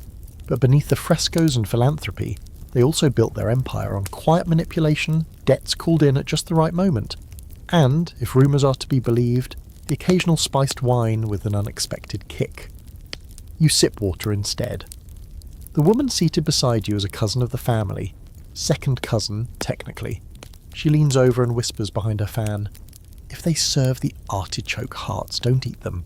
She smiles. "Last time someone did, we needed a new bishop." She doesn't elaborate. You nod slowly, casually moving your plate slightly farther from the centre of the table. In Florence, it turns out, even your plate placement can signal your political leanings. What makes the Medici fascinating is how well they blended overt power with subtle threat. They rarely raised armies, but they raised eyebrows. They didn't always fight wars, but they always played games. And one of their favourite arenas? The dinner table. According to some fringe historians, more political purges in 15th century Florence started over wine than over policy. That's not even exaggeration. There's one infamous case, Bernardo Bandini, a rival banker, who supposedly fell ill after dining with Lorenzo de' Medici. He survived barely and fled Florence immediately. 2 weeks later, his house was burned down, not by poison, just fire. Poison, apparently, was the polite version. You glance back at Cosimo. He lifts his cup and nods gently to a nearby guest, who immediately mirrors the gesture. The Medici are big on gestures. Toasts, glances, that subtle, terrifying ballet of mutual implication. And yet there's food to admire. Wild boar in wine reduction, handmade bread with herbs folded into the crust, a tiny tart filled with custard and garnished with 3 pomegranate seeds. Just 3. You're told this is symbolic. Of what? They don't say. Some scholars still debate the extent of actual poison use in Medici circles. Was it all whispers and intimidation? Or did they truly keep powdered arsenic in a sideboard drawer like a bait? The truth is murky. But the Medici certainly wanted to be thought capable of it. That was the brilliance. The very suggestion that your next bite could be fatal was enough to control whole councils. Your seatmate continues chatting idly. About fashion, about a local painter, about the recent death of a family acquaintance whose stomach turned inside out, in her words, like a wilted flower. She stabs a fig and pops it into her mouth with a grin. You're starting to think she might be the most terrifying person at this table. When the servants bring out the fish course, salt-baked and glazed with lemon, you consider declining. But then you remember, declining a dish in Florence isn't just a personal choice, it's a political one. You look up, Cosimo is watching you, so you take the smallest portion, just a sliver. You chew slowly. It's excellent. Flaky, seasoned perfectly, no bitterness. You let it settle on your tongue for 3 seconds longer than necessary, waiting for the telltale signs, metallic taste, throat tightening, numb lips. Nothing. You swallow. Still nothing. Except Cosimo's slight nod. Approval? Suspicion? Hard to tell. The man's face is carved out of marble. A fringe theory suggests that the Medici had access to a specific poison known only in certain monasteries, blended from crushed yew bark, spoiled fruit and trace minerals. Supposedly it caused slow nervous collapse over the course of weeks. Untraceable. Painless. Just a gentle descent into silence. It was called l'ombre, or the shadow. No physical evidence exists, of course. Just diary entries and the occasional footnote from a court scribe who died, rather suspiciously, of lung failure. Back at the table, the meal ends with honey cakes and espresso, served in delicate little cups with golden trim. You count the sugar cubes. 2. They're identical, except one is slightly chipped. You choose the other. A gamble, or just good taste? Cosimo stands. The room goes still. "My friends," he says, "let us always remember that peace begins with good bread and ends with a clean conscience." You're not sure what that means, but everyone applauds. So you do too. The guests begin to leave in pairs and small groups. You stay seated a little longer, waiting for your heart rate to calm down. Your stomach is holding steady. Your nerves less so. As you exit the villa, your seatmate touches your arm gently. "You did well," she says. "Next time, try the artichokes. It's always good to show them you're not afraid to die a little." She disappears into the garden. You don't sleep that night, but you also don't die, which at a Medici dinner is basically the same as winning. You're sitting at a long, rough-hewn table in a monastery, which sounds wholesome in theory, but don't be fooled. The candles here flicker with suspicion. The walls sweat with secrets, and the monk across from you, round-faced, red-cheeked, stirring a pot of something that smells like broth and betrayal, is humming too cheerfully for someone cooking in the presence of royalty. Or, more specifically, someone pretending not to be. You're here on royal orders, which sounds glamorous until you realise the king sent you out here mostly to keep you out of the way. Officially, you're on a diplomatic errand. Unofficially, you're bait with legs. The monk offers you a bowl with 2 hands. You accept it like it's a baby cobra. Steam rises, smells of leeks, barley, and something earthy, possibly mushrooms, possibly hallucinations. Seated nearby, hunched beneath a brown cloak, is a man who absolutely doesn't belong here. You know this because he keeps adjusting his ring like he's afraid someone will notice it's made of gold, not humility. That's King John of England, incognito, except for the fact that no one in this region wears boots that expensive. You're here as his companion, shadow, human excuse for not eating alone. Whatever your title is, it means you've just been served food by a monk with questionable motives and zero official oversight. There's a story, one of those old half-myths, half-historical rumours, that King John, near the end of his short and deeply unpopular reign, grew so paranoid about being poisoned that he began travelling in disguise and demanding food from locals and monks to avoid courtly traps. The logic being no one would poison a simple peasant, unless, of course, the simple peasant happened to be the king. Oops! And wouldn't you know it, he still died after a suspicious meal. History claims it was dysentery. Maybe it was. He was ill, certainly. But the circumstances are squishy. He got sick right after a long journey, where his food had to be prepared hastily by strangers. Some versions of the story say he stopped at a monastery, ate a hearty meal, and never stood up the same way again. You glance at your bowl. It tastes good, actually. Thick and savoury. A little too flavourful for monks who supposedly took vows of poverty. The herbs are fresh, aromatic. Someone cared about this meal. That's what makes it terrifying. King John lifts his own bowl, sniffs, and pauses. He stares at the monk. "Brother," he says slowly, "what herbs did you use?" The monk smiles wide. "Just did a few from the garden. Thyme, parsley, wild garlic, and something new I found growing near the river. Quite bitter, very cleansing." You set your spoon down. That was the wrong answer. There's a fringe theory that medieval monks sometimes used herbs with both healing and toxic properties, not intentionally for harm, but because the lines were blurry. One scholar even suggested that monastic gardens were accidental poison factories. Foxglove, hemlock, monk's hood, all medicinal, technically. All deadly, conveniently. If you crushed the wrong leaf or picked it a day too late, you could turn your soup into a confession. King John takes a bite anyway. He's always been like this, not brave, just stubborn. The kind of man who'd eat out of spite. You wonder, briefly, what happens if he drops dead in the next 10 minutes? Do you fake surprise, flee, take over as temporary monarch? You'd look terrible in chainmail. You sip again, still good, still alive, but your brain starts playing games with your nerves. Was your lip tingling just now? Is your stomach supposed to feel warm? The monk sits across from you, clasping his hands. He's not eating. That's never a good sign. His eyes are soft, but his posture is too relaxed. He doesn't ask if you like the food. He just watches. That's the worst part about poison. It turns normal behaviour into red flags. Smiling, sinister, silence, suspicious, confidence, a red letter alert. In this room, everything is a signal. There's still academic debate about whether King John was murdered or just, well, unlucky. Some chroniclers lean toward natural causes, dysentery, poor hygiene, spoiled food. Others hint at quiet revenge. By the time he died, he'd angered nearly every corner of the kingdom. Nobles, clergy, the French, even his own family. If anyone had motive, it was literally everyone. You finish half the bowl, then claim fullness. A servant monastic clears it away without comment. Later, as the king reclines by the hearth, you notice his face is pale, sweaty. He mutters something about his stomach. You panic quietly. The monk appears again, this time with a small cup of clear liquid. "For the king's comfort," he says. You watch him hand it over, and suddenly you're certain. You don't know what is in that cup, but it's the climax of the story. John takes it, sips. The room holds its breath. He grimaces. "Tastes like horse piss." But he drinks the rest. You don't sleep well that night. Neither does he. You hear him coughing just before dawn, and for a moment, you brace yourself for the announcement, "The king is dead. Long live whoever's left." But morning comes. He's alive, grouchy, hungry, annoyed that breakfast is late. Was the monk trying something? Or was he just a cook with a taste for bitter greens? That's the eternal question of royal cuisine. Is this a meal or a message?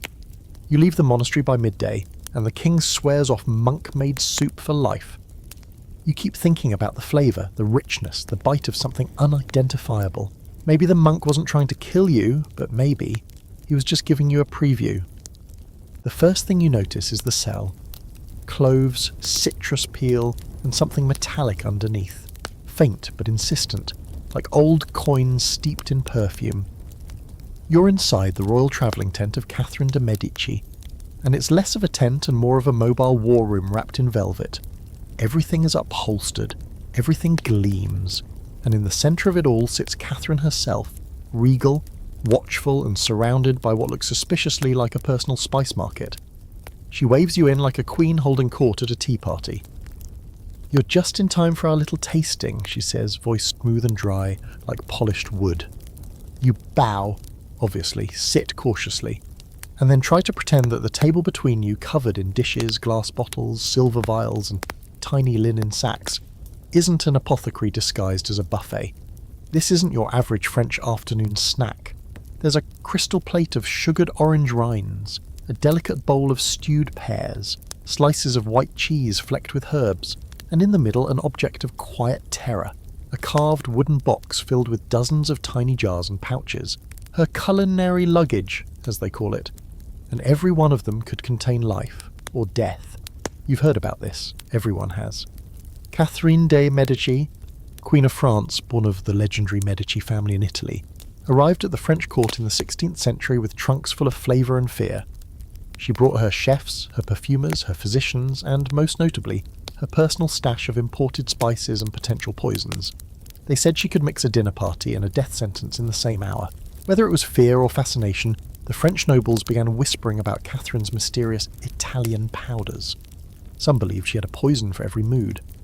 Others claimed she simply liked to season her meals boldly and didn't care who got nervous about it. Either way, her reputation stuck. Fringe theory? Some suggest Catherine's real skill wasn't in creating poison, but in weaponizing reputation. She rarely needed to kill anyone. Just the idea that she could was enough. A few drops of dark oil, a faint shimmer in a goblet, a spice no one could identify. Suddenly people were too afraid to take the next bite. Catherine picks up one of the small bottles and hands it to you. Saffron, she says. Or is it powdered coral? Difficult to tell, isn't it? You try not to drop it. The truth is, the line between spice and toxin in her time was dangerously thin. Nutmeg, cinnamon, cloves, all rare, potent and shipped from across oceans, could cover the bitterness of many poisons. Sweet could be sinister. Bitter could be medicine. It all depended on who mixed it and why. Some historians argue that Catherine's association with poison is overblown, born from xenophobia and sexism more than evidence. She was Italian. She was powerful. She was educated. She had political enemies who hated her for it. Easy enough to say she probably poisoned them whenever someone dropped dead after dinner. Still, the deaths are difficult to ignore. Her brother-in-law, the King of France, died mysteriously after a tournament injury that wasn't supposed to be fatal. Her son, Charles IX, ruled under a cloud of paranoia and bloodshed. And then there's the infamous St. Bartholomew's Day massacre, a night of orchestrated killings that some believe Catherine helped orchestrate, with poison as the silent appetizer. She leans forward now, offering you a spoonful of golden liquid. Taste this, she says. Tell me if it's honey or hemlock. You hesitate, of course. You're not entirely ready to find out which one ends with hallucinations and organ failure. But she watches you with those intelligent, calculating eyes. The eyes of someone who's seen empires built and toppled over a cup of wine. You take the smallest sip. Sweet, warm, spicy, with a sharp edge that makes your eyes water slightly. She laughs. It's honey, she says, this time. You exhale, trying not to feel like you just passed an exam you didn't study for. Another plate arrives. Roasted pigeon with dates and fennel seeds. The flavours are rich, layered, and vaguely alarming. Catherine eats with casual grace, as if she has nothing to fear from anything placed before her. That's the real power, isn't it? Not immunity to poison, but immunity to panic. There's still debate among scholars about Catherine's true relationship with toxins. Some argue she commissioned a network of apothecaries and spies who could kill or cure at her command. Others say she simply made herself too intimidating to cross. Why assassinate someone who might poison you first? Quirky footnote. Catherine was also obsessed with perfume. She believed scent could purify the air and protect from illness, and perhaps disguise the smell of something more lethal. Some poisons were masked by floral oils, others were delivered via scented gloves. A gift she was rumoured to have offered more than once. Some called them guanti della morte, the gloves of death. Back at the table, Catherine offers you a final bite, candied nut glazed in something glossy. You pause, unsure. She pops one in her mouth without hesitation. That's your cue. You eat it. It's delicious, of course. You're still breathing, of course. But your throat tightens just slightly. Maybe fear, maybe real. You'll know in an hour, maybe two, but by then she'll be long gone, wrapped in her travelling tent and her deadly reputation. She stands and dusts her hands with a cloth. I always find, she says, that a little mystery makes the food taste better. She walks out, leaving you at the table, surrounded by open jars and half-eaten elegance. You sit very still, not because you're afraid to move, but because you're afraid that if you do, you'll finally feel it. You're in a dim stone corridor now, somewhere beneath the palace kitchens, following a man who looks like he stepped out of a fable and directly into a crime scene. He's wearing a velvet doublet far too nice for a servant, but his boots are scuffed, his hands are stained, and around his middle finger he wears a ring, a delicate thing, gold, with a flat top that swivels open like the lid of a tiny box. You're trying not to stare at it, but it's hard not to when you realise this man might have killed more nobles with one flick of the wrist than most armies with swords.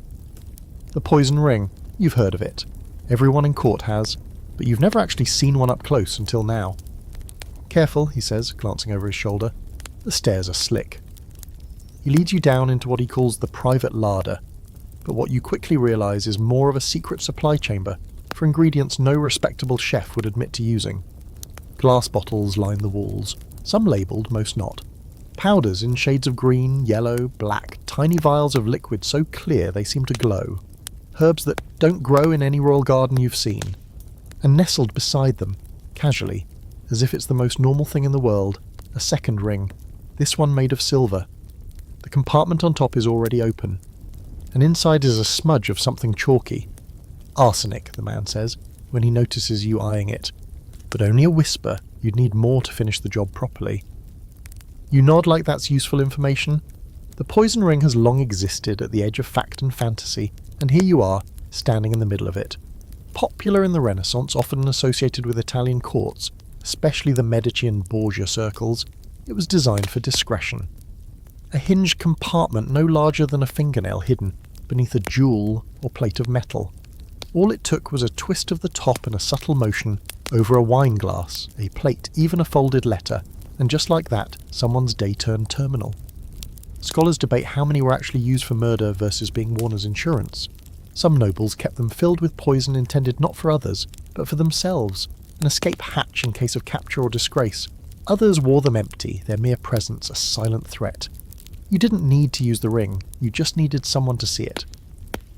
Would you like to try it on, the man asks, offering you the gold one. You hesitate.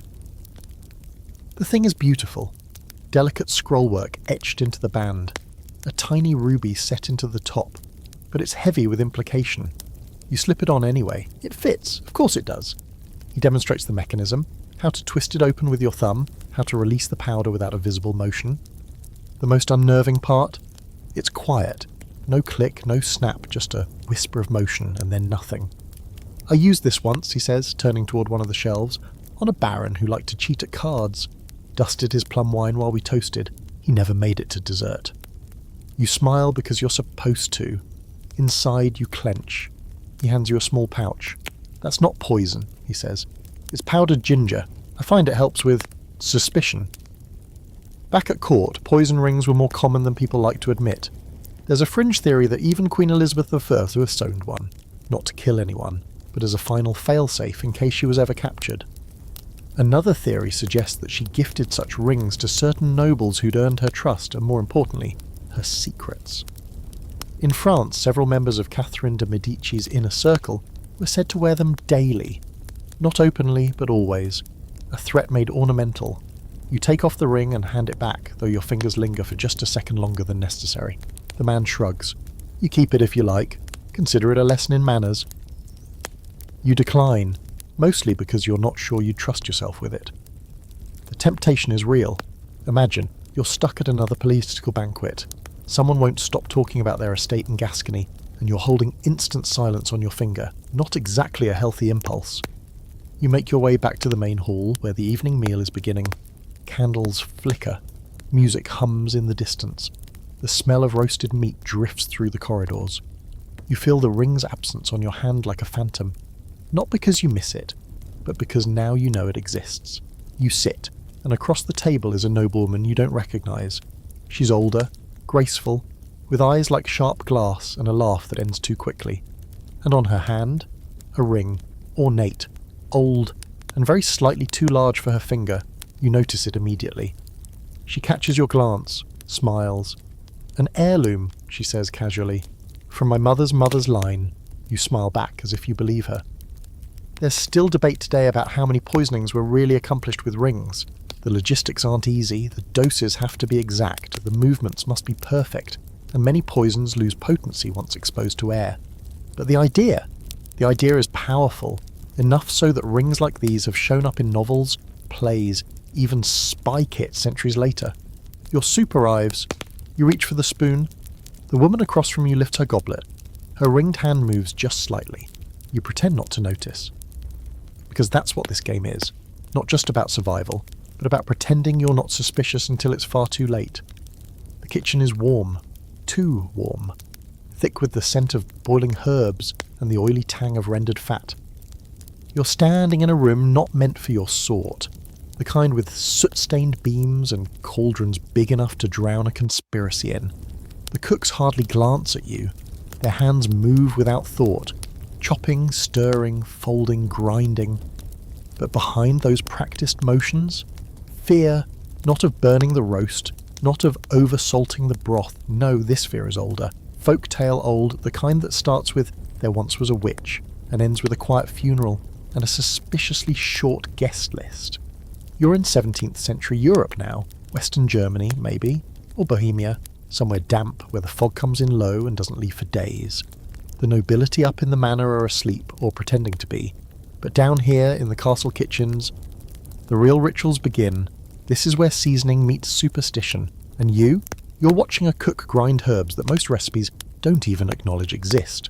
The bowl is wooden, the pestle is stone, the mix, angelica, wolfsbane, mugwort. You recognise the names, if not the proportions, the cook mutters to herself, or maybe to something else. At the corner table, another woman, older, her eyes milk blue with age, plucks dried mushrooms from a string, smells each one and places them carefully into a small cloth bag. You don't ask where they came from, no one ever asks, because in this kitchen, the line between chef and spellcaster is thin, and no one wants to be the one to accidentally call someone a little too good with herbs. Throughout history, cooks were often the first suspects when a noble got sick unexpectedly. After all, they were alone with the ingredients, trusted with knives.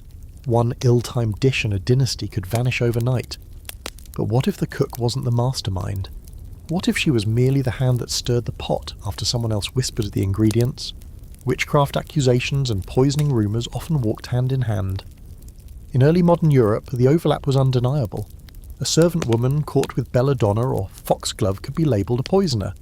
But add a little local gossip, maybe a sickly goat, and suddenly she was a witch.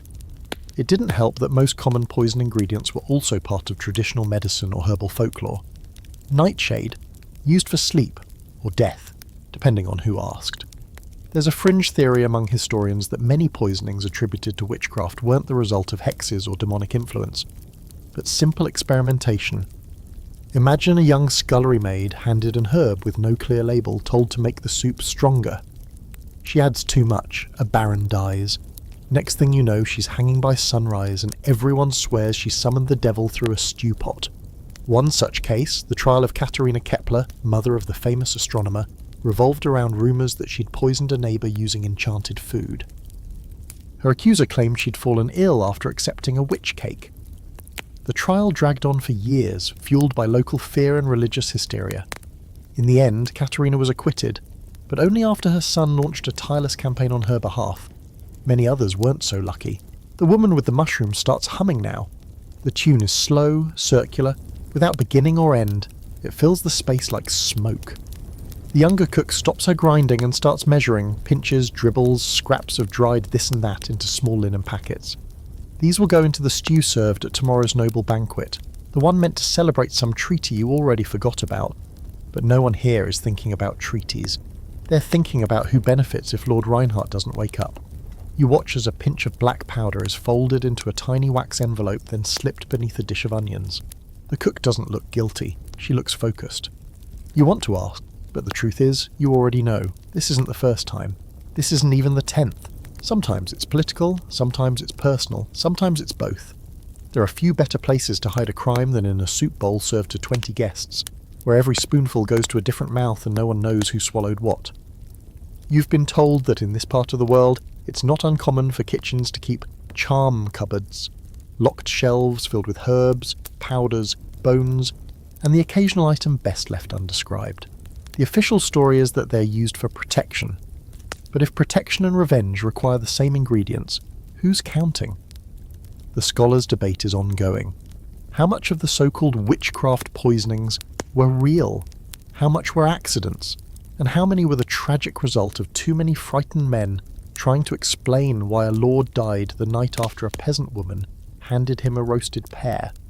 Some say these cooks and wise women weren't poisoners at all, but early scientists, herbalists experimenting with plants in a time when knowledge was suspect and power was terrified of mystery. Others argue that of course they poisoned people. How else do you think someone with no title and no sword made an impact in a world ruled by powdered wigs and paranoia? You lean against the wall now, quietly watching as the cook spoons her concoction into the cauldron bubbling on the hearth. A thick steam curls up, smelling sweet and smoky and slightly bitter. Not enough to alarm, just enough to twist the gut hours later. She looks at you then, not a glare, not a warning, just a look, as if to say you saw nothing. And honestly, you didn't. Because if you speak up, you're accusing someone of witchcraft. If you're wrong, you're paranoid. If you're right, you're next. That's the way of it. You leave the kitchen slowly, the scent of strange herbs clinging to your clothes, your hair, your memory. Later that night, a guest at the banquet complains of stomach cramps. Then another. Nothing fatal, just enough. Enough for someone else to step forward, take Shamo charge, whisper that maybe so-and-so is too fragile for leadership. No one blames the cooks, no one mentions witches, but in the morning you notice the mushroom woman is gone, and the herbs are all restocked. The first time someone offers you candy in court, it feels like a gift. A delicate silver dish with violet-coloured sweets, carefully arranged in a spiral like they bloomed there on their own. They shimmer faintly in the light, coated in fine sugar, scented with rosewater, and completely untrustworthy. You're in the late 18th century now, the sugar age, when sweet things meant wealth, refinement, and in certain noble circles, premature death. The marquis who presents them to you is charming in that toothache sort of way, dressed too well, smiling too often, voice a little too smooth around the edges. He pushes the dish toward you with a flourish. "Try one," he says. "They were made this morning." You hesitate naturally, because you've read the rumours of poisoned bonbons, of sugared almonds dipped in something more than syrup, of candied violets soaked not only in perfume but in ambition. Still, refusing would be rude, and rudeness is its own kind of death here. You lift a sweet. The scent is delicate, floral, almost innocent. You place it on your tongue. It melts, slow and cool, the sugar giving way to something herbal and vaguely unfamiliar. You smile, nod, say something bland and agreeable like delicious, and he smiles back. This is how it begins. In the later courts of Europe, particularly France and Austria, poison shifted from the realm of the goblet to the realm of confections. Sweets became fashionable tools of both affection and destruction. A gift of candied fruit, romantic. A gift of the wrong candied fruit, fatal. And the beauty of it, nobody ever suspects the candy. The notorious case of Madame de Brinvilliers still echoes through whispered stories in salons and drawing rooms. A noble woman with a sweet tooth and a sharper sense of justice. She was convicted in the 1670s of poisoning her own family with poisoned pastries and cordial waters. Her case became one of the earliest tabloid scandals in French poison history, and it inspired a wave of panic across Europe. Suddenly, every gift basket became a potential crime scene. The marquis offers you another sweet, this time a sugared orange peel, twisted like a ribbon and glistening with syrup. You decline, politely, of course. He doesn't press, which is somehow worse. You begin to notice the sweets more now, everywhere.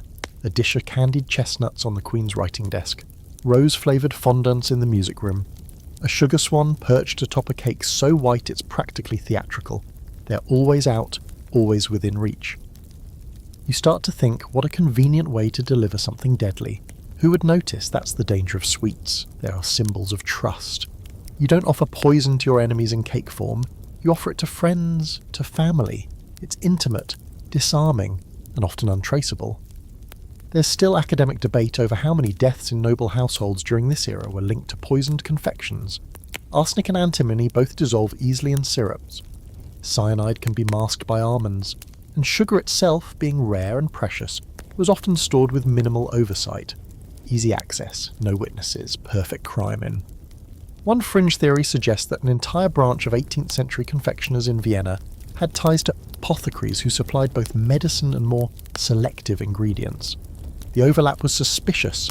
A few names appeared on death records more than once. Back in the drawing room, the marquis chats amiably with another guest. who reaches for a sweet and pops it into his mouth with the trust of someone who's never heard the phrase candied conspiracy. You watch, silently timing how long it takes for him to speak again. He does, without issue. Either it's safe or you just witness the start of a very slow exit. Later, you overhear the Marquis speaking in hushed tones to someone else, something about a bishop who grew ill after supper, and how tragic it all was. His tone is warm, his eyes are not. You remember a story you once read in a noblewoman's journal, written in tiny, cramped handwriting, probably never meant for anyone to read. She mentioned receiving a box of candied violets after breaking off a courtship. The next day she passed them to her maid. That maid collapsed halfway through folding laundry and was dead by sundown. The noblewoman claimed it was coincidence. You don't think it was. Another night. Another ball. The Marquis approaches again, this time with a sugar-dusted marzipan shaped like a tiny fruit. For luck, he says. That's a saved it just for you. You accept it, you don't eat it. Instead, you wait until no one is looking and quietly hand it off to a servant who owes you a favour. Not to eat, of course, but to examine. The next morning she returns with a pale face and an uneasy voice. There's something in it, she says. Not enough to kill, but enough to change things. She doesn't elaborate. You find yourself glancing over your shoulder more often after that. You check your tea, you stop accepting gifts you didn't ask for, you grow more polite and far more suspicious, and everywhere you go, the sweets are waiting, bowls of sugar-coated betrayal. Some say the sugar age ended when the revolution came, when heads rolled and powdered wigs fell into the mud. But in truth, the practice just changed form. The poisoners didn't vanish, they just rebranded. Tea houses replaced salons, gossip became diplomacy, and the sweets still suspicious. You see the Marquis one last time months later, seated near the edge of a garden party, casually chewing on a sugar stick. He smiles when he sees you, raises it like a toast. You nod, distant, guarded. There's no proof, of course, there never is. Only a lingering bitterness on your tongue and the knowledge that in this world, the sweetest things often carry the sourest ends. So the next time someone offers you candy in court, smile, accept, but always let someone else take the first bite. The invitation arrives on pink silk stationery, perfumed so aggressively it nearly chokes you as you open it. The writing is elegant, flowery, almost too ornate to be legible, but the message is simple. Her Majesty Marie Antoinette requests your presence at a private garden picnic to be held beneath the cherry trees at Petit Trianon. Light refreshments, music and entertainment will be provided. You know better than to ask what kind of entertainment. You arrive dressed like a bouquet in human form. Soft pastels, powdered wig, enough lace to smother a mid-sized goat. The Queen doesn't do understated, especially not here, in her own pleasure palace, where formality is suspended, but appearances are everything. The picnic is spread out across carefully embroidered blankets under blushing cherry blossoms, the air thick with floral scent and the low hum of a harpist playing something you're pretty sure is more improvisation than composition. But all eyes, every single painted one, are on the food. Because the Queen, in all her sugary glory, has a reputation to uphold, and the deeper into Revolution France slips, the more elaborate the food becomes, as if she's trying to fight public opinion with tartlets. You're seated close enough to hear the Queen laugh, an airy, fragile thing, like someone pretending they've never heard a guillotine drop. Her skin is powdered into moonlight, her gown is an avalanche of ruffles, and around her, arrayed like decorative weapons, are plates upon plates of pastries, fruit confections, and jellied things that wobble ominously in the sin. There's no royal feast anymore, at least not openly, not in the halls of Versailles. That time's past, but here in the Queen's private retreat, feasting is still sacred, still dangerous, because the Queen no longer trusts her court, and the court no longer trusts the Queen, so every single item on this picnic blanket has been tasted twice. Once by her official taster, a soft-eyed noble named Henriette, who now looks perpetually nauseated, and once by the Queen's food-sniffing hound. Yes, that's a real thing. The dog, a meticulously groomed pug named Pompon, is trained to whimper if it smells anything bitter, metallic or unusual. It's not foolproof, obviously, but in this crowd, nothing is. Pompon sniffs a strawberry tart, sneezes, and is promptly carried off by a footman. The tart is removed. No one touches the other ones, they are probably fine. But the probably is the problem. You reach for a delicate biscuit with your gloved hand, pause, then remember the rumours. Someone once laced a biscuit with crushed pearl, too finely ground to see, sharp enough to tear your insides to ribbons. You opt for a slice of melon instead. It tastes like nothing. Safer. Marie Antoinette pours tea from a porcelain pot shaped like a swan. Her hand doesn't shake. Her gaze flickers across the guest like a spotlight. She says something about poetry, something about clouds, something about how the world feels lighter when one eats sugared violets. A few nobles titter nervously. You can practically hear them calculating whether it's appropriate to laugh or whether the Queen's words mean something else. It's worth remembering that Marie Antoinette came from the Austrian court, where poisoning was less fashion and more institutional paranoia. She grew up in a world where empresses were fed only after multiple levels of verification. Her mother, Maria Theresa, practically raised her daughters with a book of poison symptoms on the nightstand. She knows the signs. She watches her guests eat like a chess player, considering every possible outcome, and she has reason to be wary. The revolution is simmering just outside the hedges. Inside the palace, alliances fracture weekly, and here at this picnic, there are people whose fortunes depend on whether she stumbles over a syllable, or a suspicious eclair. A particularly bold duchess reaches for a cherry macaron. You can see the Queen's eyes flick toward Henriette, who gives a micro nod. The duchess eats. The Queen relaxes, slightly. Fringe theories abound about Marie Antoinette's later meals.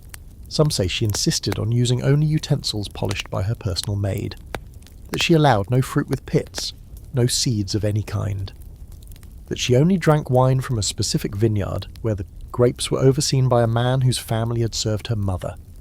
Are these stories exaggerated? Maybe, but what matters is that they were believable. In times of fear, control becomes ritual, and ritual becomes obsession. Your own plate is starting to feel like a trap. The tiny cake you picked up earlier now seems too colourful, too soft. You press it gently with your fork and pretend to eat. Across from you, a viscount takes a bite of a cream puff, smiles faintly, and says, "Delightful." 5 minutes later, he excuses himself with a strange look on his face. No one asks questions. You glance at the Queen. She doesn't blink. Some historians argue that Marie Antoinette's paranoia about food wasn't misplaced. After all, the royal kitchens were massive, the staff exhausted, the court infiltrated by revolution sympathisers. One rogue pastry chef with a grudge could end it all. And it wouldn't take much. A few crushed berries, soaked in laudanum, a syrup infused with belladonna, even spoiled cream left just long enough to curdle into something worse. You don't eat anything else. Instead, you watch, you listen, you survive the picnic by pretending to be full. As the sun begins to drop, the Queen rises. Her dress rustles like waves. She claps her hands once. Music begins. A small dance starts among the guests. Stiff and self-conscious. You stay seated. No one notices. Pompon returns, this time carried like royalty in a silk pillow. His tongue lolls. He looks suspiciously smug. As the guests drift away, you look at the half-eaten cakes, the untouched fruit, the perfectly carved slices of fear. This isn't a picnic. It's a ritual of power, a sugar-coated lie, and the lesson is simple. Let them eat cake. But make sure someone else eats it first. You hear about the dinner before you're ever invited. Everyone does. It passes through the court like wildfire made of whispers. Rasputin's hosting. Those two words are enough to make grown men cancel plans, fake headaches, or suddenly remember they're needed in Kiev for something vague and military. You don't cancel, of course. Curiosity always wins. Curiosity and the unspoken dare of surviving an evening with a man who by all accounts simply refuses to die. It's St. Petersburg in the depths of winter, 1916. Snow coils like smoke across the rooftops, and inside Rasputin's modest, dimly lit townhouse, the air smells of damp wood, boiled meat, and something you can't quite place. Incense? Blood? Mix of both? You're ushered in by a servant who won't meet your eyes, and then you're seated at a long table with 5 other guests, none of whom seem thrilled to be here. That's when you realise, this isn't dinner, it's an experiment. And at the head of the table, Grigory Rasputin himself. He looks worse than you expected. Wiry beard, yellowed eyes. The kind of skin that belongs to men who don't sleep and don't care. But he also radiates something else. A force, an energy, like gravity soaked in vodka. When he speaks, it's quiet. When he moves, it's slow. but nothing about him feels accidental. The food comes out in stages. Beet soup, black bread, stewed cabbage. He eats with his fingers. No hesitation, no utensils, and everyone watches him like he's the control variable in a very dangerous experiment. You don't eat right away, none of you do. He notices. Eat, he says. You're safe here, which is precisely the kind of thing that makes you not feel safe. You spoon a little soup. It's hot, sour, full of garlic and something bitter at the edges. You try not to think of the stories. How Rasputin was supposedly poisoned with cyanide, shot multiple times, clubbed and thrown into a frozen river, only to die days later with claw marks under the ice. Or how some believe he wasn't just lucky, but chemically resistant. That maybe the mad monk couldn't be poisoned. One of the fringe theories, that Rasputin regularly ingested microdoses of poisons, arsenic, cyanide, mercury, just enough to build up resistance. He wasn't a mystic, they say. He was just extremely well practiced in not dying. Another theory, he wasn't poisoned at all. That the entire dinner murder shooting drowning scenario was an elaborate myth created by British agents or Russian nobles who needed him gone for good but wanted his exit to sound like divine punishment. But here's the part most people agree on. The night Rasputin did die, he was fed cakes and wine laced with cyanide. Not just a little, enough to kill 5 men. And yet, allegedly, he laughed, finished his drink and asked for more. At the table now, he raises his glass. It's filled with something clear and bracing, vodka, obviously. He drinks deeply, then smiles, teeth like old parchment. One of the other guests, a thin man with nervous fingers, mutters something about politics. Rasputin cuts him off with a gesture. No politics tonight, he says. Only dinner, only truth. Then he reaches into his coat and pulls out a small vial. He holds it up. The liquid inside is amber, thick, swirling slowly. This, he says, is what they gave me the last time. Everyone stares. He uncorks it, pours a single drop into his vodka, drinks. Everyone sits frozen. He doesn't even flinch. You begin to understand the legend. It's not about what happens to him, it's about what doesn't. The rest of the meal continues in uncomfortable silence. Potatoes with dill, pickled herring, a meat dish you can't quite identify and don't really want to. Rasputin eats everything, and more importantly, he watches everyone else do the same. You chew slowly, carefully. Is he testing you? Is this dinner laced with the same gifts they tried to use on him? Are you the subject now? There's a moment when one guest, an older woman in a pearl-studded shawl, begins coughing. Her hand flies to her chest. Everyone turns. She waves them off. Too much pepper, she says, but no one's buying it. Rasputin nods. You see, the body speaks truth when the mouth lies. You stop eating. You've had enough, both in food and philosophy. There's an ongoing scholarly debate over whether Rasputin was a genuine target of multiple poisoning attempts, or whether his death was a one-time plot wrapped in multiple layers of myth. Some believe the cyanide in his final meal had degraded, that the heat of the cakes rendered it inert. Others argue the poison was never there at all, that it was a dramatization by his killers to cover their own tracks. But ask anyone on the streets of St. Petersburg, and they'll tell you, Rasputin could not be killed like a man, only like a monster. He finishes the meal by licking a smear of jam from his fingers. Food, he says, is like prayer. It only works if you believe it. You leave the house before dessert. Outside the snow is falling. The city is quiet, uneasy, like it knows what's coming. Revolution, assassination, upheaval, and Rasputin, he'll die soon. You know that. Maybe not tonight, maybe not next week, but soon, and when he does, there will be poison involved. There has to be. Because no one trusts bullets alone when dealing with legends. You walk quickly, tasting garlic, vinegar, and the edge of something that doesn't quite belong on your tongue. You'll survive the night. Probably. But the story's already happening, and you're part of it now. Your notebook is filled with food logs now, meticulously kept records of every bite you've taken for the past 6 weeks. Dates, times, ingredients, and reactions. You don't even remember when you started. One day you were enjoying figs and cheese like a normal semi-important noble, and now you're side-eyeing porridge and tasting your wine like a suspicious sommelier. You've gone from diner to detective, from appetite to algorithm, because at some point you realised what many before you did. Survival isn't random, it's maintenance. The royals you've studied, the ones who lived longer than they had any right to, had something in common. They didn't just avoid poison, they trained for it. You're sitting now in a candlelit chamber surrounded by scrolls, apothecary jars, and a bowl of what might be rice or might be chopped lily bulbs. You're not sure anymore. It's your third meal of the day and your third moment of hesitation. Because now you know your body isn't just digesting, it's adapting. This was the real secret of some royal diets. The hidden, carefully constructed theory that regular sublethal doses of toxins could create immunity, like the world's worst version of microdosing. It wasn't always a deliberate plan, of course, sometimes it happened by accident. But the end result? A ruler who could survive an amount of poison that would flatten a lesser noble before they even finished chewing. Take Catherine the Great. Her meals were designed with caution and control. Every ingredient was sourced, verified, and tasted, often multiple times. She was said to keep a trusted panel of physicians and food testers on a rotating schedule, and it's rumoured she even underwent a strange kind of early food desensitization regimen. Small doses of questionable ingredients, building resistance. Did it work? Well, she died of a stroke, not soup, so maybe. The great King Mithrates of Pontus, don't worry. We'll get to him properly soon, was famous for it. Built his whole personality around resisting poison. But the truth is, his strategy wasn't unique.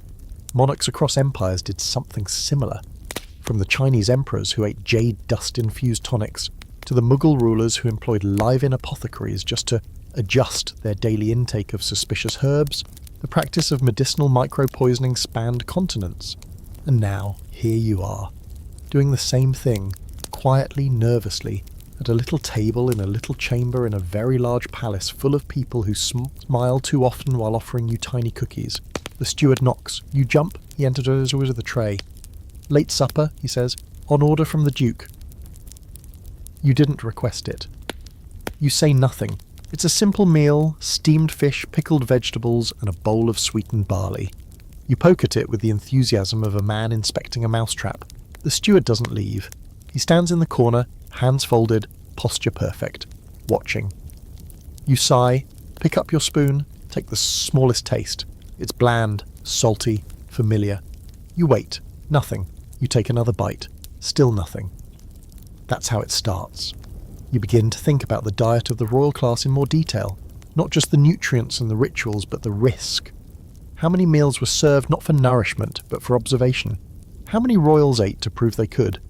There's a fringe theory that royal cooks intentionally introduce tiny doses of common poisons into royal meals, trace elements of lead from glazes, mercury from medicinal tinctures, arsenic from powdered beauty ingredients, so gradually that the court adapted.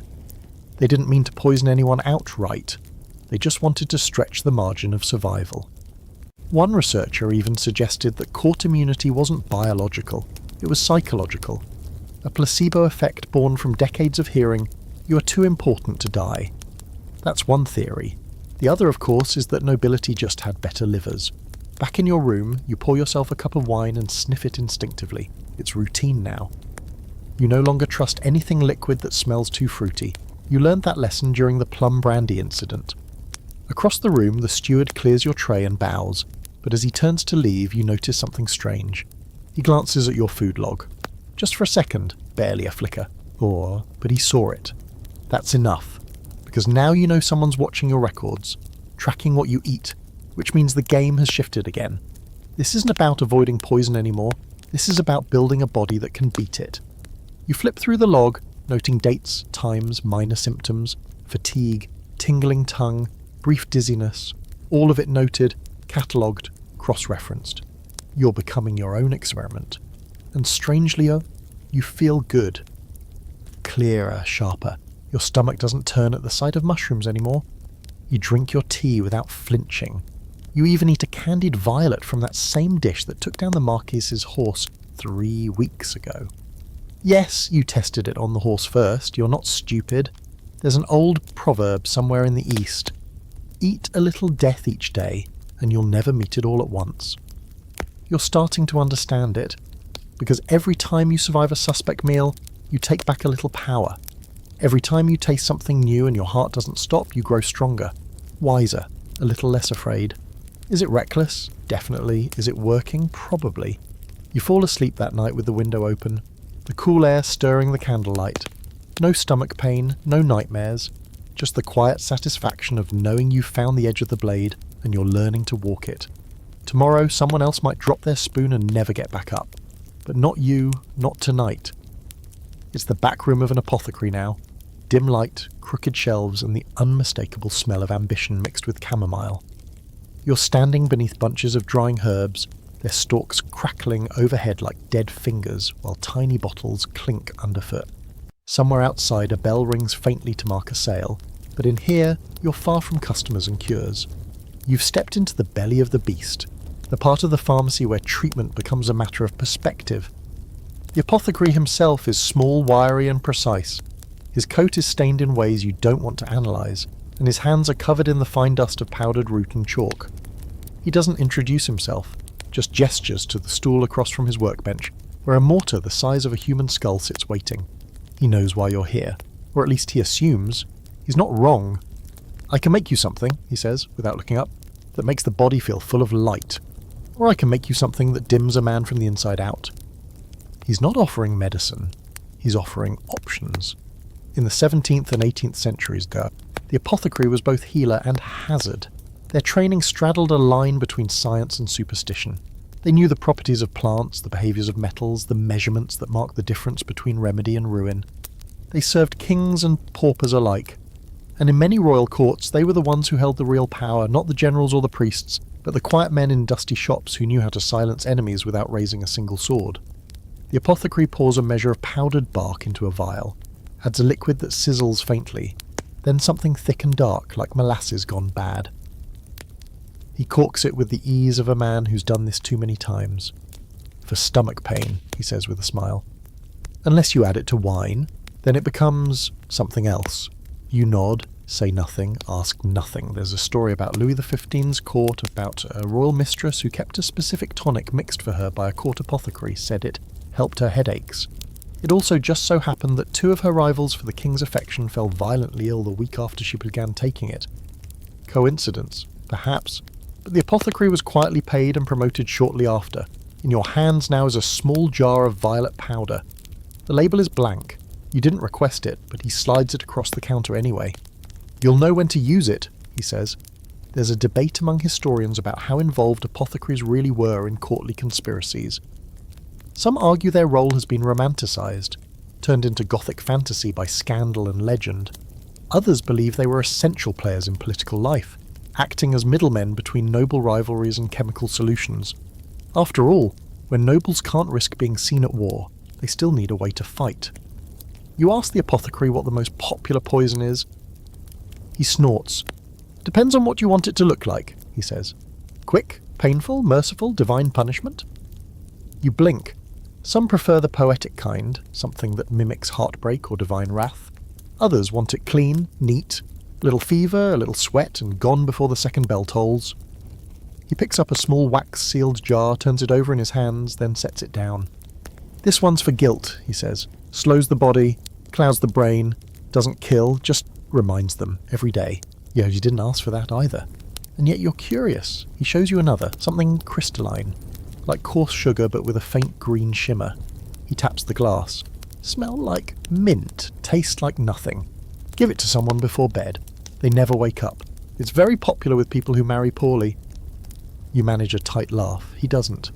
These kinds of people, the backroom alchemists, the court chemists, the physicians with options, they rarely last long in history books. Too shadowy, too hard to pin down, and yet their fingerprints are everywhere, in letters, in margins, in last meals and sudden retirements. In kings who died peacefully and queens who miscarried tragically after a suspicious infusion of herbs. A fringe fact? During the 30 Years' War, travelling apothecaries were sometimes hired by rival nobles to cure enemy commanders. They'd arrive with tonics, salves and good intentions, and leave behind sickness that moved just slowly enough to seem natural. If caught, they claimed ignorance. "I misread the route.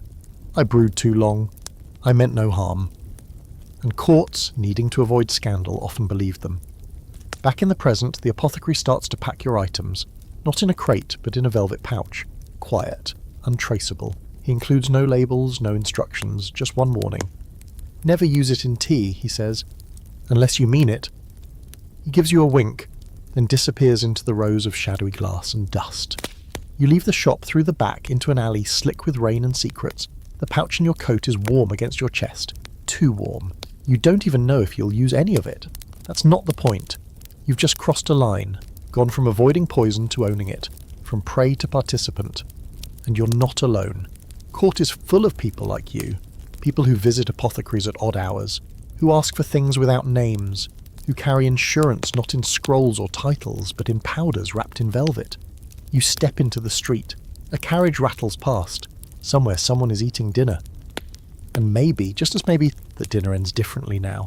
You're seated cross-legged on a silk mat, staring at a piece of raw fish that looks like it's holding a grudge. It gleams faintly in the candlelight. Cool, smooth, delicate, and you're trying very hard not to panic. Everyone around you is smiling, which is suspicious in its own right. The plate in front of you holds just 2 pieces, not a full meal, not even a snack, just 2 exact knife-cut slices of fugu, the legendary Japanese pufferfish delicacy that is absolutely delicious, famously expensive, and wildly poisonous if prepared incorrectly. No pressure. You're dining in Kyoto, in the refined, hushed quiet of an imperial guest house. Every corner of the room smells like cedar and calm. The meal is ceremonial, the server wears white. The fish was sliced in front of you by a chef who trained for a decade just to be allowed to prepare this exact dish. He's still in the room, kneeling in a corner, eyes down, as if even he doesn't trust what he's done. To be fair, you do know what fugu is. Everyone does. Its poison, tetrodotoxin, is one of the most lethal natural substances known to man. It's not killed by cooking, it doesn't need a large dose. A few micrograms are enough to shut down your nervous system. No pain, just paralysis, breath slowing, the terrifying awareness that you're dying and you can't even call for help. And here you are, about to eat it, because it would be rude not to. Across from you, the prince, elegant, expressionless, lifts his chopsticks. You do the same, trying to appear serene and not like someone internally screaming. You mirror him as he picks up the first piece. He places it on his tongue, closes his eyes and chews. You follow. It's subtle, clean. The taste of the sea, of snow, just a hint of citrus. No bitterness, no burning. Your lips don't go numb. Yet. You swallow. You wait. Nothing. That's both a relief and a new problem. Because now, of course, comes the second piece. There's an ongoing debate among scholars, chefs and legal regulators about why anyone eats fugu. The taste is mild, it's not particularly rich in nutrients, and it's very expensive, but the appeal isn't in the taste, it's in the risk. The thrill of brushing so close to death that you can feel its breath, then walking away untouched. In Imperial Japan, fugu was banned in certain courts. Emperors were forbidden from eating it. Too dangerous, too volatile, too difficult to trace if a rogue chef decided to adjust the slicing angle. Even today it's restricted. Only chefs with years of licensed training can prepare it, and the livers, the most toxic part, are forbidden to serve, which of course means there's a small exclusive underground scene where they're still consumed. Privately, discreetly, recklessly. You remember reading about a case not long ago, a high-ranking official who died 2 hours after a private fugue dinner. His chef swore the fish had been perfect. Authorities disagreed. The chef vanished before the trial. Back in the guest house, the prince sips tea and gestures for you to eat the second slice. His smile is polite. His eyes are not. This is a test. Not of your bravery exactly, but of your willingness to participate in a kind of shared gamble. You lift the fish. It's thin enough to be translucent. You eat. You wait again. Still nothing. Your fingers don't tingle, your vision doesn't blur. You begin to breathe easier. Slow, steady. The prince nods slightly. Accepting. You've passed. Not just the meal, but the moment. You've shown that you understand the rules here, that life at the highest tables is never just about food. It's about composure, grace, under threat. There's a fringe theory that some emperors, despite the ban, did secretly eat fugu, that they arranged private meals away from the court in hidden tea houses, with chefs sworn to silence. It was said to be an act of control, a reminder that they still ruled even death's game board. One bite away from mortality, but on their own terms. You sip tea to calm yourself. It's hot, bitter, cleansing. The room feels lighter, though maybe that's just the relief. The prince speaks finally. "Do you feel alive?" he asks. It's a strange question. You nod, unsure how to answer. He smiles faintly. You should. It is the point. That's when it hits you. Not poison, thankfully, but the understanding. This is why fugu is still served in elite circles. It's a ritual of balance. Danger, handled with care. Fear, faced with calm. A metaphor you can chew. You glance down at your plate, now empty. The meal is over. But the impact lingers, because from now on every bite of any food will feel a little different. You've crossed a line. You've consumed death with grace and survived. You can no longer claim innocence or caution. The prince rises. You bow. So does the chef, who hasn't moved in an hour but still somehow looks exhausted. You leave through the sliding door into the cool evening air. The wind carries the scent of bamboo and charcoal. The silence is complete. You touch your lips, still normal. You walk away, still breathing, still not poisoned. But now, every meal feels like a challenge. You're in a cold stone chamber now, its high walls smeared with thyme and smoke, the air thick with the smell of herbs, sweat, and something sharp beneath it all, like rust left too long in the rain. The floor is scattered with scrolls and broken pottery, and somewhere, a fire crackles too low to warm anything but old regrets. At the centre of it all is a man sitting on a carved wooden throne with more cracks than dignity. His robe is heavy with gold thread and dust, and his beard is more shadow than substance. This is King Mithrates VI of Pontus, the man who, according to legend, feared poison so much that he became immune to it. You're not exactly here by invitation. Let's call it historical trespassing. But no one seems to mind, least of all the king himself, who gestures lazily for you to come closer. He holds a goblet in one hand, dark liquid sloshing against its rim. In the other, he fingers a dried root, turning it slowly, like a worry stone or a weapon. Drink, he says, without looking at you. It's safe, I think. You take the goblet, but don't drink, not yet. Because here's what you already know. This man has spent most of his life terrified of being assassinated by the very thing he now offers so casually. He has studied poisons the way priests study scripture, consumed them the way others consume myths, and trained his body to reject death in microscopic sips. You've heard the stories. Everyone has. Mithrates, king of kings, enemy of Rome, paranoiac genius and proto-pharmacologist. As a boy, he watched his father get poisoned, almost certainly by someone within the court, and then spent the rest of his life preparing for the same fate. But not with locks or guards. No, his method was far more intimate. He began dosing himself with every known toxin he could find. Daily, measured, meticulously, the mix was known as the Mithridatium, a legendary blend of as many as 65 ingredients, including opium, myrrh, gentian, snake venom, even a touch of arsenic. It was meant not to cure but to prevent, not to heal but to fortify.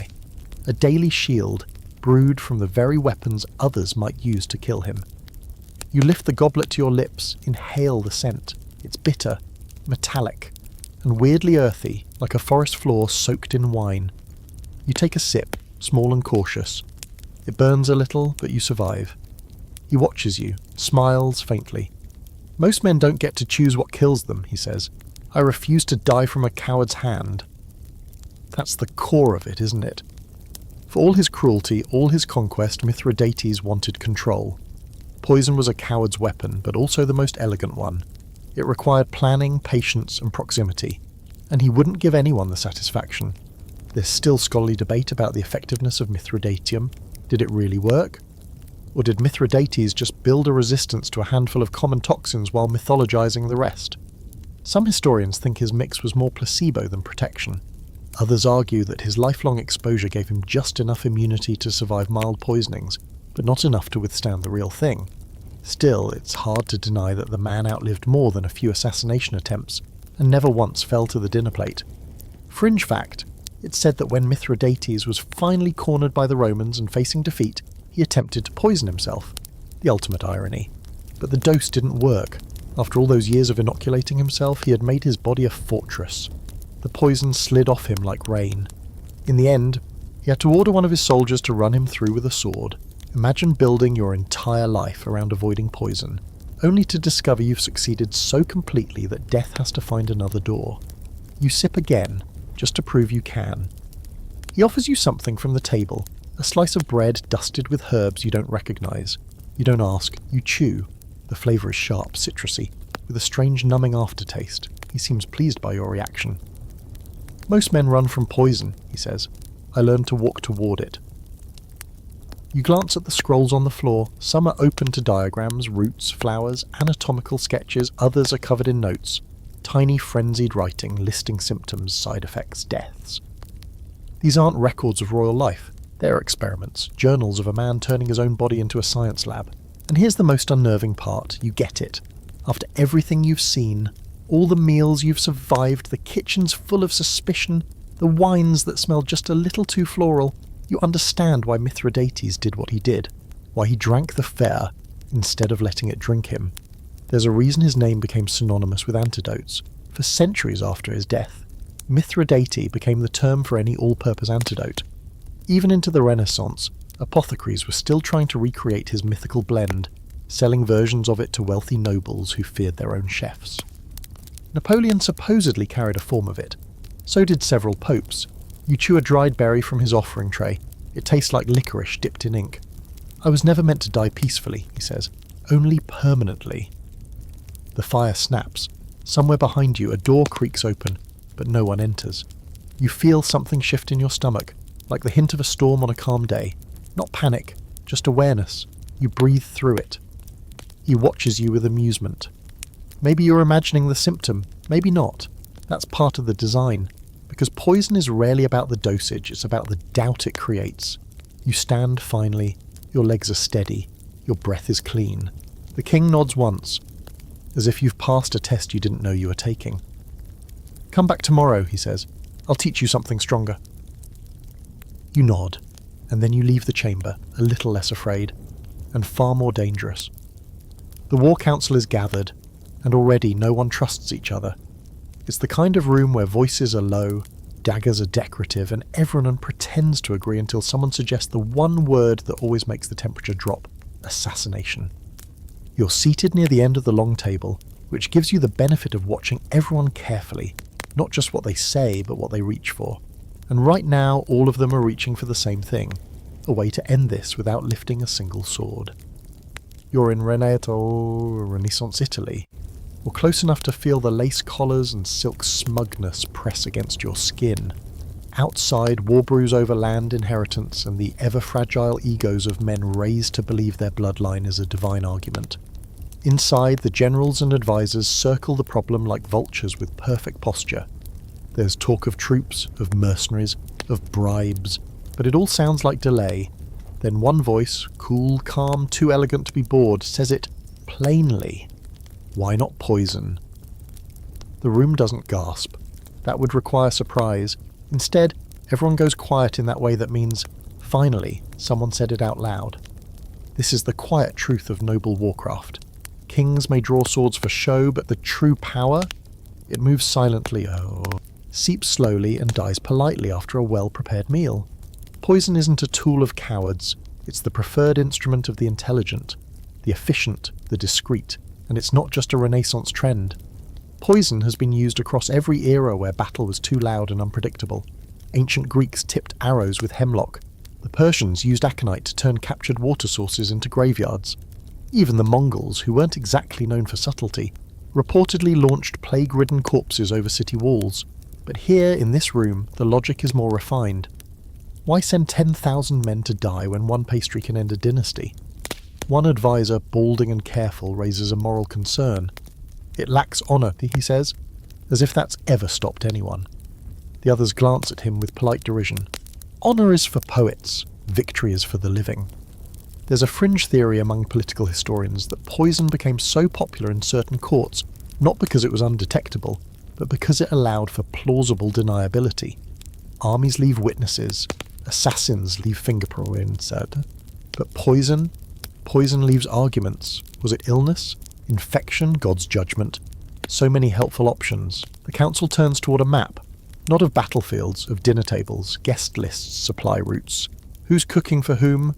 Which wine merchant has debts? Which under-butler might be swayed? The new general's sister? She hosts a supper every Thursday. That's the better front line now. You realise in this moment that you're watching warfare become administrative. Poison doesn't just kill people, it breaks infrastructure. The Duke dies, and so does his military support. A bishop falls, and with him go a dozen alliances. Each death is a stone pulled from the bottom of the tower, and all the better if it looks like flu or bad oysters. The scholar at the end of the table, quiet until now, clears his throat and offers a sobering detail. The antidote must also be planned. Because here's the chess move they never talk about. When you poison someone important, you must also be prepared to save someone else. Whether it's a loyal ally or a pawn who miraculously recovers thanks to your carefully administered cure, an antidote is your signature, your proof of benevolence, your way of controlling not just death but survival. There's still a long-running academic debate over just how much poison shaped major historical outcomes. Were certain treaties signed because one side was subtly weakened? Did entire regions shift power because a wedding feast went poorly? In some cases, the paper trail is ambiguous, but the patterns are there. A sick monarch, a dead chancellor, a sudden outbreak of court illness that stops just shy of mass funeral. And in the middle of it all, a chef who can't be found, a servant who vanishes, a doctor who retires unexpectedly. One example still whispered in Milanese circles involves a feast for a visiting delegation, where 5 out of 7 guests died within a week, and no one was ever blamed. The food? Too rich. The wine? Overindulged. But the host's nephew became king within the year. Funny how that works. Back in the war room, someone brings out a ledger. It lists known apothecaries, loyal informants, and, of course, a few hired tasters. 'Cause yes, even poisoners use poison tasters. It's not irony, it's just good business. You watch as the generals stop talking about troop formations and start talking about menus. Who's lactose intolerant? Who prefers figs? Who recently switched wine cellars? This is the new battlefield. Not mud and blood, but timing and taste. You feel something shift in your chest, not dread exactly, but recognition. You've been to too many dinners lately, shaken too many hands, eaten too many carefully chosen courses, and now you know every bite was a question, every course a gamble. One advisor jokes that poison is a cleaner way to kill. No screaming, no blood, no battlefield mess. Just a gentle collapse after the 4th course and someone nodding solemnly while whispering, "He was never strong after that fever." The others chuckle, because that's the other reason poison is preferred. Deniability feels dignified. The meeting ends with a soft agreement. A courier will deliver a gift to the enemy's steward. Not gold, not a threat. A bottle of rare cherry cordial. A subtle shared understanding of what comes next. You exit the room quietly, heart oddly steady. You've seen what war can do with a sword. Now you've seen what it can do with a spoon. You're back where it all began, the kitchen corridor just outside the grand banquet hall. The air is thick with steam, clove, and anxiety. Through the arched door you can hear the clink of goblets, the polite laughter of people who wouldn't hesitate to eliminate you if they thought it might keep their name above the fold in tomorrow's court ledger. You know the way it goes by now. The feast is underway, the roast is carved, the wine is flowing, and the real question is, which course will try to kill you this time? You've been assigned the role again, food taster. Not officially, of course, you're too valuable for that. But someone has to do it, and unfortunately you're the one who keeps surviving. That makes you trustworthy and expendable. The head steward, an older man with the emotional range of a brick, nods toward the tray. "The Duke's main," he says. "Taster first." You sigh. The dish is delicate. Pheasant, stuffed with chestnuts and herbs, wrapped in pastry so thin you can see the bird blushing underneath. Beautiful, deceptive, you slice off a corner. You chew, slowly, like a man walking barefoot through a minefield of butter and ambition. It tastes fine, but now you wait, because fine means nothing. Fine doesn't tell you if the rosemary was just rosemary, or if it carried a hint of foxglove. It doesn't tell you if the pastry was brushed with butter, or something that smells like butter until it's inside your bloodstream and your lungs forget how to be lungs. You sit on the stool in the corner trying to look calm. This isn't your first taster's supper. You know the drill. 10 minutes, no symptoms, wave the tray through. But you also know, sometimes the symptoms wait. Sometimes they time their entrance like a grand dame descending a staircase, dramatic and inconvenient. There's a soft scratch at the door. The steward opens it just a crack. A servant whispers something in his ear. His mouth tightens. "Dessert's been delayed," he says. Pastry chef fell ill, violently, or... You raise an eyebrow. Now that's interesting. You ask to see the dessert. He hesitates, then nods. Moments later, a trembling apprentice appears with a silver tray covered in a linen cloth. He lifts it to reveal a confection that looks like a dream sculpted in sugar.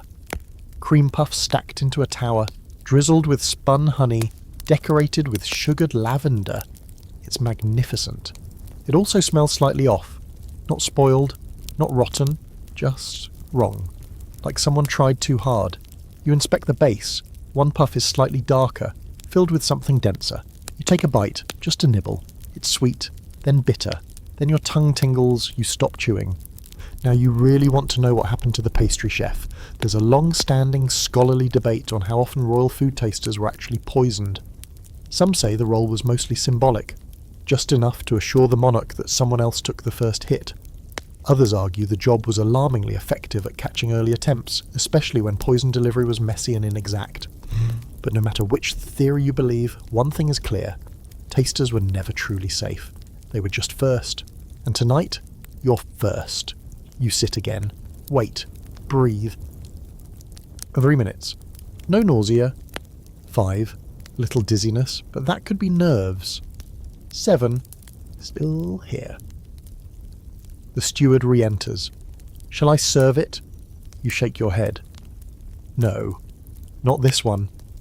He doesn't argue, just nods, calls for the scullery maid, and has the entire dessert cart wheeled into the outer kitchens for re-evaluation. You make a mental note to check if the pastry chef recovers or disappears. Either way, you've just saved a duke. Again. And what thanks will you get? Probably another tray. Probably another suspicious entree. You're not even sure if they want you to survive anymore, or if you've just become a convenient barometer for everyone else's meal safety. Still, you've learned to live with it. You drink water. Slowly cleanse the palate. Another dish is placed in front of you. Poached pear with saffron. You don't even blink. You taste and you wait. And as you sit, you realise something unsettling. You've stopped being afraid. The thing about being a food taster for long enough is that you start to recognise the signs before they happen. Your tongue knows when something's too sharp, too floral, too metallic. Your nose picks up that split-second whiff of almond that means someone thought they could be clever with cyanide. Your gut tells you when the room is too quiet, when the wine is poured too precisely, when the server avoids eye contact just a little too hard. You are a human lie detector by way of indigestion, and you're good at it. Maybe that's the point. Maybe that's why they keep you around. Because the truth is, food isn't just food here. It's a message, a test, a battlefield. Every plate is a telegram. Every cup is a confession. And you, with your cursedly reliable organs, are the only one who can read it. The bell rings. The meal is ending. You've survived. Again. But tonight felt different. Closer. Like someone tested a new recipe with you in mind. You slip a piece of parchment into your coat pocket. On it, you've scrawled the ingredients you tasted, the order of symptoms, a name you overheard the sick chef mutter. You're building your own antidote now, not just to poison, but to politics. Because let's face it, one day they're going to get it right. One day the wine will taste exactly like it should. One day you'll swallow something and won't even feel it working until it's too late. But not today. Today, you're still breathing, still analysing, still alive, which in your line of work is the rarest luxury of all. So here you are, back in your own bed, or someone's bed, depending on where you started this evening.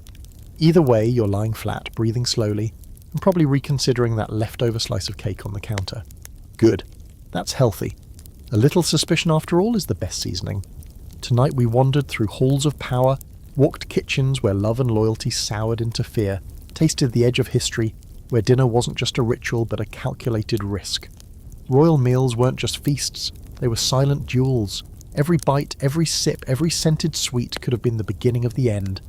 You met emperors with antidotes in their bloodstreams, queens who couldn't trust their own forks, and mystics who somehow kept living, no matter how many people tried to help them stop. You've stared into the cold eyes of tasters, courtiers, and chemists who knew the truth. In the world of power, the real game wasn't played with swords or speeches, it was plated, and somehow, through it all, you made it to dessert. But now the banquet's over, the torches have burned down, the kitchen fires have gone out. Whatever poison was meant for you has long since passed. Or maybe you were immune to it all along, so breathe out, let your pulse slow.